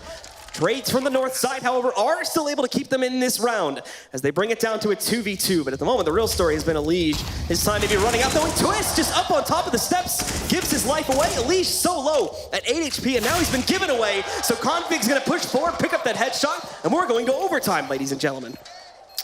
Config again, man. They were actually set up perfect for that round, by the way, North was. Just positionally speaking. So... yeah, I mean, they had 2 players in connector, 2 players towards A, and what's the strat? They try to boost up window, Cajun B's right there, Config's in connector. Those 2 kills are easy for him. And then they still have 2 players at A, right? Those 2 players at A normally get more kills than that. The setup didn't work out that well for them. They only end up getting 1 kill. But tactically speaking, they were in perfect spots. And you know why? It's because the 1 round that Liquid went B, they lost to the CZs and the umps. So you know what MSL is saying? It's like, they've gone B 1 time, and they lost to our force buy of CZs. They're definitely not going B again. And that's why they overplay A like that. Yep. So into overtime we will go, ladies and gentlemen. Standard rules, MR3, 10K start money for both teams. Let's take a look, as 19 currently is the magic number to win out on this map. For North, it means a grand finals position, and for Team Liquid, it means they get to stay alive and fight again on map number 3. Let's get into it, as Liquid are gonna push themselves and just go directly for top mid control at the start. They have that usual safety smoke set up here too. Yeah, just a default, 3-1-1. They haven't really done this too much. Most of the time it was more like fakes, contact, you know, more direct plays and whatnot. North isn't even really contesting it to start off with either. They're focusing much more on the sights for this round. Already with 2 over towards B and 3 in the general direction of A. This is the first time we're really going to see Liquid have a mid control where they're going to be able to take, you know, connector control with the top smoke and the window smoke, kind of peek towards catwalk. If you're a Liege here, you have connector control, you really can do whatever you want. You see they're just going to go directly into an A play after that with 3 A ramp, 1 A halls, and 1 lurking connector. Config and Magisk, however, are getting a little bit aggressive about their positions, and it works out perfectly for them. Config able to spot a Liege being boosted up on top. The catwalk Tetris position, taking him out. And Liquid have already been hindered here. Now, well, AZ just spotted the whole hit, so there should be rotates on their way any second now. As MSL picks up a second, AZ just doesn't even care anymore. Pushes in to fight against JDM and succeeds after he's already taken down Nitro. Twist, the last man standing, but not for very long, as Cajun peeks out from Ticket and gives North the early overtime advantage. Well, after Config kills a Liege and connector there, it's just a direct tell. He's like, hey, nobody's coming catwalk. There's a player in connector. If they took mid control and wanted to go to B, there'd probably be a player in ladder room or catwalk and not connector, right? Or at least both. Instead, you know, he just kills a Liege. He's telling his team, yeah, they're probably coming A. That's why you saw MSL immediately like throw a smoke and just get ready for it. Oh, still full investment for Liquid for right now. And they're back to just these direct strats. Look at this, 4 players pushing out directly into A with 1 diverting from the Palace position. A lot of focus on that Palace spot though. AZ just tagging a player while completely blind and then finishing off the second one. Tries to follow through on that spray, but Twist is gonna take him down before he completes it. Config moves in, finishing off AZ's work from just a few seconds before. And now Cajun B back into the fray, down to 1 on Liquid. It's just a Liege in that 1v3 situation to try and play this out, but he's stuck in Tetris, completely blinded. It's an easy kill for the guys on North to grab as they take their second round here on their CT side of overtime. I mean, Config's the cat player. He's all the way in connector, killing people while they're taking towards A. They have Cajun B in window, who's also helping them. They're going into 4 A players almost every single round that they hit A. They just have to put some type of pressure at B. They have no presence at middle, so they could just lean towards A. MSL and AZ are just already there off the bat. Like, rotationally speaking, North, I mean, clearly are the favorites in all these rounds, and should be. And so for Liquid, they do end up on a scrap buy as their money's run out for that 3rd round here. Trying to go for top mid control, but Nitro jumping behind the top boxes with no additional support is an easy pickup for Cajun B to grab. Beautiful shot from him, but regardless, Nitro just giving himself up there at the start of the round, and it's another 5v4 advantage for North. Liquid, however, at the very least are able to transfer this over into the B bomb site as they're now going to swing back in, going 1 for 1. JDM and Elige working together to eliminate Magisk, completely overwhelming him, and Cajun still in this site, but completely out in the open. That's where JDM's going to be able to put together another kill. Only 2 remaining. Scratch that 1 now as AZ also goes down to Elige. Just leaving MSL in this situation to clutch it out. Spots JDM, uses so many bullets to get that kill, and now gonna run out of ammo. So give time for Liquid to set up to completely counter him out, and it's Stanislaw that finds the last frag, keeping Liquid in this match 16-17 at the end of the first half of OT here. I mean, back when they have 3 players at catwalk there rushing up towards catwalk, like positionally speaking again, they really had no business winning that round. They just hit a nut shot on Magic's Boy. But if Magic's Boy just stays alive maybe 1 to 2 more seconds, the rotate's going to be there to market, to spot catwalk, and then once that market player shoots, Magic's Boy can just freely out-aim them. Just got a little bit too eager there. And because of that, they were able to come up catwalk and actually win that round. But, I mean, positionally speaking, like North is way ahead. They just kind of won a miracle there, in my opinion. Yep. And so going into this second half, Liquid, if they want to end it here, they need to win all 3. North only need 2 out of these 3 rounds remaining. And obviously 18 is the tie point if they both want to go for double OT. But North splitting their guys up early on and wanting to play around the map a little bit more here. As it's just MSL out towards mid, and he is going to halt himself for a second. AZ, if he moves forward and isn't heard, he could do some massive damage here. Nitro goes for the check though and succeeds. on picking up that kill on AZ. So 5v4 advantage right now seeming to favor the CTs. But MSL going to try to change his luck as he just uses his own smoke to pop his way right through on the cat. And now go for the crunch on this B-bomb site. Stan, right now the only player here to defend, but Magus Boy in a terrible position, so he just leaves Cajun out to dry. Elige also rotating through Market to pick up yet another kill. MSL, the only man standing now, and he's got a 1v5 to play against. Got one, he's got two, but he's also down very low. And Twist waiting in the market doorway. He's going to finish things off, now tying us at 17. Yeah, Stan on that balcony once again. The last time he was there, he got those 2 kills with the won the round for him, and you know they didn't even have any support because Nitro is usually their catwalk player, and he was out towards middle. He was, you know, obviously peeking towards underpass, but Stan just with a great V-hold. Gets 2, stays alive, moves towards catwalk, just stops down the strat, or stops the strat by himself pretty much. JDM does have a little bit of a hole in the smoke to try and abuse if North will attempt to go for that early control. Yeah, look at Liquid's positioning, right? Stand on catwalk, nobody towards B, 2 players middle, 2 players close A. Right now, if North continue on this same path, they're going to walk into an absolute slaughter at the hands of Liquid here. So North will have to see out their best bet. This one, JDM missing some crucial shots up close, and Elige was hit down to 14 HP. Stan gets caught trying to jump, leaving towards the window room there, so he'll be eliminated by Config. And now they're down to 3 remaining. Twist needs to come out huge here, but he can only get 1 frag. Elige, the last man in the site. Nitro, way back over in jungle. He's completely surrounded by North players. So a big mess up, despite the setup they had, has left them in the open, and North possibly to push up to match point. Config's just going to shoot Nitro on the back. Actually, no, Nitro spots it. So he does pick up that frag there. Tries to go for a second one as now he's lost the leash. It's just Nitro left alive, but that pickup on Cajun keeps him in the match for a little bit longer. Unfortunately, stuck in that corner, so ultimately, Magus does finish off the job and put North into position to close out of this match and secure their spot in the grand finals. Yeah, that was nice by Magic's Boy. If you saw when Nitro was in the corner, I think he just held mouse 1 so that he literally just can't peek. If Nitro tries to jiggle peek, he's just going to get hit. Can't peek at all. That's going to give his teammate time to come and just, you know, pinch on him if Nitro decides to peek him after his bullets run out, or if obviously if he peeks him while he's spraying, he's just going to get the kill. Liquid just go all in on this round, though. They've got the double op setup coming out of nowhere here for these guys, as Twist will pick up the second one, and 3 rifles besides that. Early on, though, Tony's still looking good for Team Liquid here. I've been baited into using too much of it early on. North did take top mid control. They are posturing up to go for just that direct A play that we've been seeing quite a bit. A little bit heavier towards mid this time, though, if they do follow through on it. Elige is going to be first man at play to try and stop that. Yeah, almost no mid presence. This, AZ should check this. He's going to move in, spots his shoulder. Now just needs the angle to close out so that he doesn't peek into him. There we go.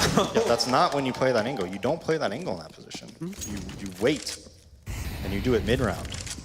So off of that, Elige goes down without a single trade to show for it. Twist will pick up 1, but remains on top of the ticket booth. Config even following through off the kill on Twist. He takes down the second opper as well. And with Mad just knocking out Stanislaw, it's looking like North, ladies and gentlemen, may have just secured their playoff spot for Nitro. He's alone in a 1v4, hoping that Magisk would overcommit and he could punish some of that pressure from CT, but he's not biting on it, so now he needs to worry about this retake.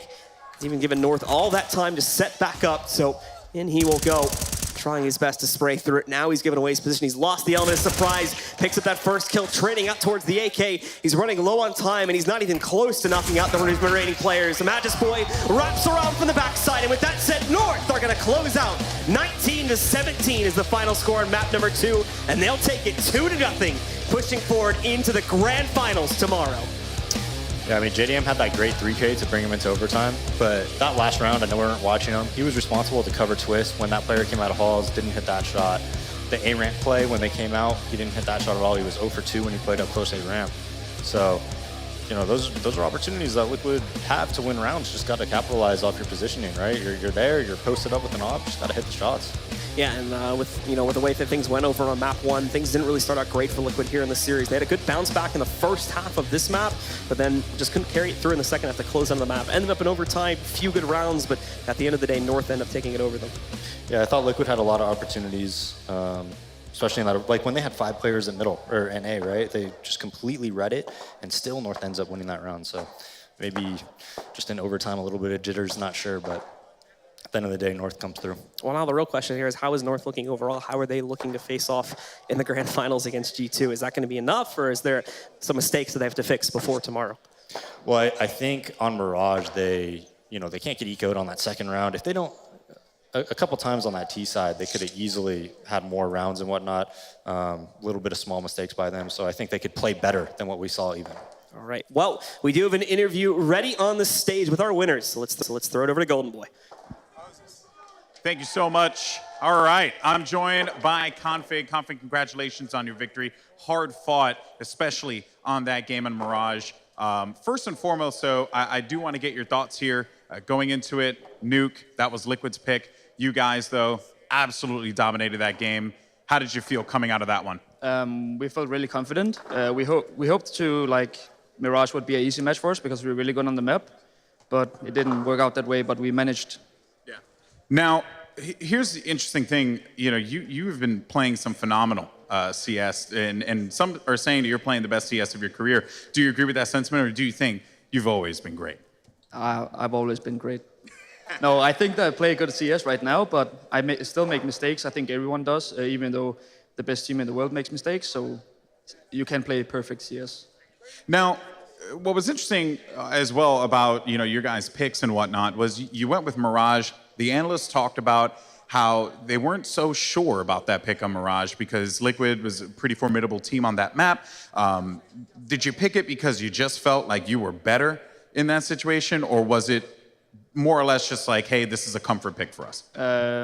We choose maps because it's our comfort picks. So if we play Mirage, then it's because we're confident on the map. So we play all our confident maps, and that's just how we play.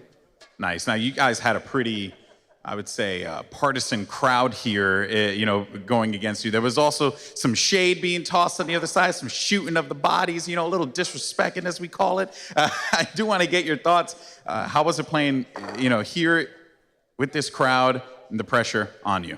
It's okay that you guys are against us. We still love you. All right, and one final question here. Kenny S., he said that he wanted to face you guys in the finals, and he was very, very confident. He has some choice words, dare I say. So what are your words for Kenny S. and G2, who you're going to be facing off against tomorrow? Good luck, Kenny. I'll fuck you up. Oh. Whoa! Dear God. Okay, it's getting a little hot in here. I'm gonna let you go ahead and do your thing, buddy.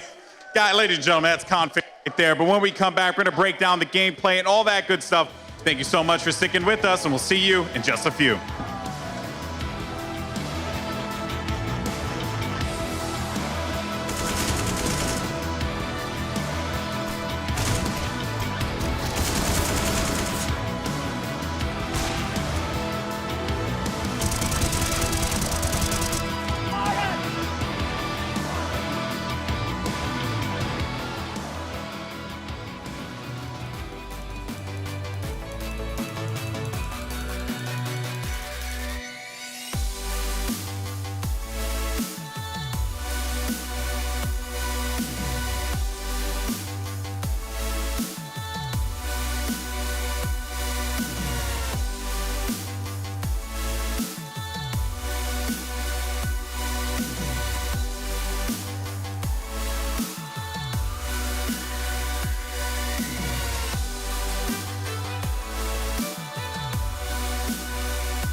welcome back.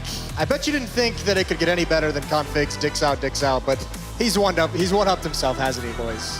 I think Config should exclusively give interviews now for North. Yeah, he should. He's a showman inside of game and out. You know, the tea bags. It's always quite fun, spraying the bodies, getting the BM to its highest possible level. It's good stuff. And the curse has been broken, Jason. The curse, well, yeah, no matter what happens, the curse is broken, because G2 went straight to the semifinals, North went straight to the semifinals. They're both through to the grand finals, so no matter who wins, the curse is snapped. It's all been very fitting, right? We had the top 2 teams from each region after regular season, now making it to the semifinals, and then the top 2 teams from each group in the grand final. That's pretty cool. That is really cool. It's been scripted. This is the kind of analysis you get here at Sorry, Xfinity. What can you say about that? Either way, let's get into the game, because 11-4 at the first half, winning pistol round, having a 15-13 lead, you have to imagine Liquid had plenty of chances to take this map. Absolutely, and it did seem like this game came down to clutches, more or less. We had so many clutch situations for both teams. I mean, Liquid did a great job in the first half, Elige having some monster rounds to kind of set the tone for Team Liquid, and then in the second half, North did a great job of retaking on the CT side, basically. Yeah, I agree. Lots of retakes. Yeah, and Elige had a...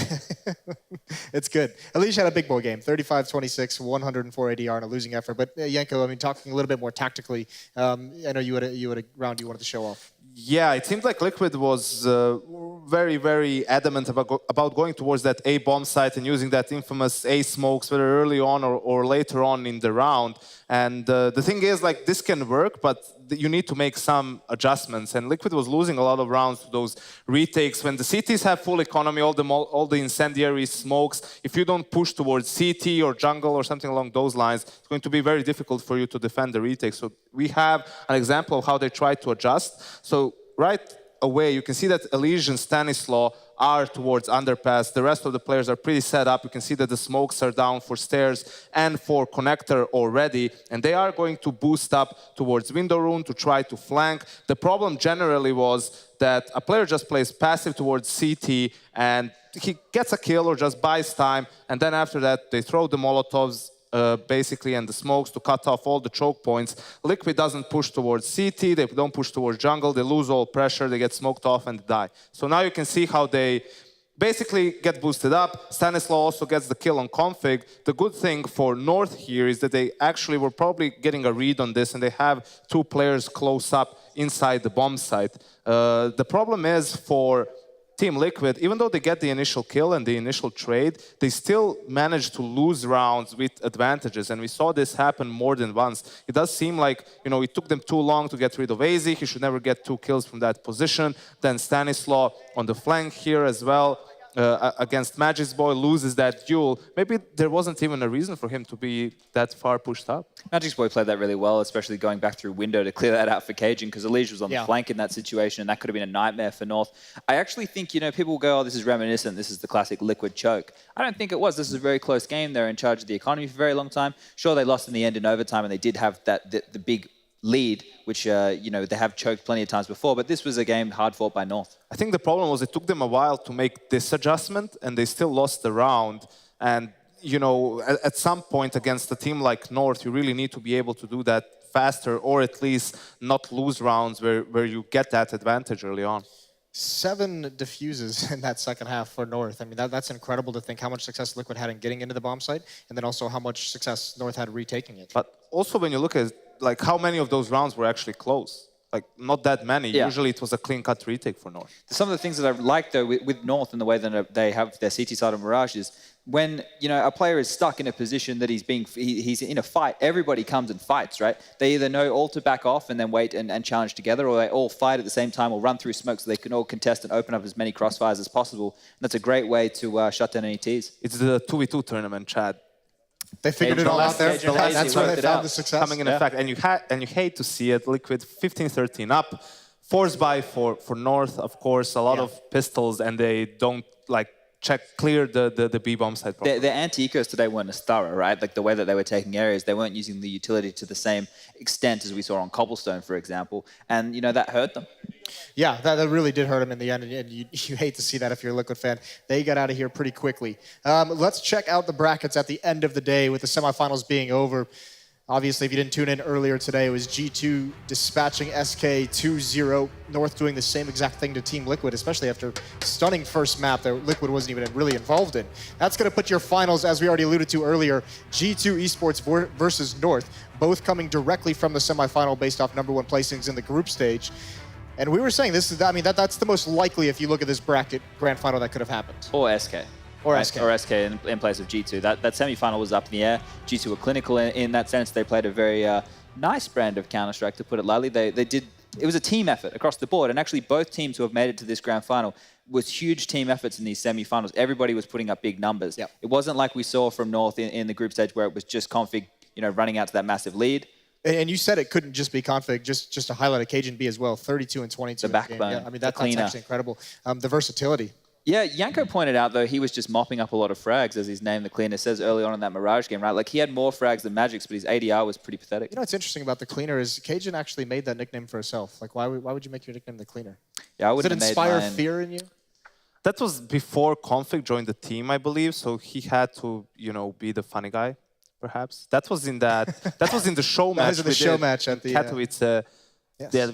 That day was very long. That was one of the long days, wasn't it? Well, let's check out. We have a highlight. Play of the day. Fallen's op was on point today. Even in a losing effort, it was so cool to see that back in action, and on cash, no less. One of Fallen's best tournaments in a while, I think. This guy, he's looking on form for sure. And these X-Factor plays, other players would be criticized for doing what he does right here, but when he makes it happen, it just looks brilliant. Going in, hitting these quick shots, making it look easy. Honestly, with this jump, I was like, is he mad? Like, Yeah.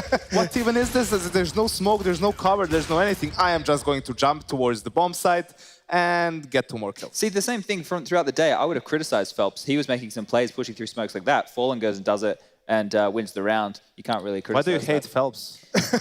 that's my question. You do seem here. to hate Phelps from the conversations we have in the back room. Wow. Just saying. Just like you don't like playmakers? You guys are making up wild accusations. Now, for just as a question, you use the term combat opera quite frequently to Yes. describe our plays. Would you say Fallen is kind of like the embodiment of that? He's the everything opera. Okay.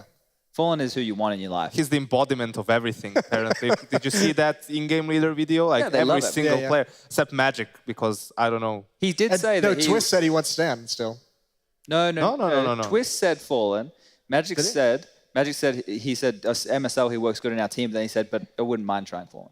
Ah, that must So be he did the just right trying thing. him out. It's like he has a Just girlfriend. getting He knows Well, the right either thing to way, say. boys, if there's anyone out there tuning in, watching, if you want to become the next best in-game leader, you can get all the experience you need climbing the rank in ESEA and getting up to the Mountain Dew League. It is a direct path into the professional division.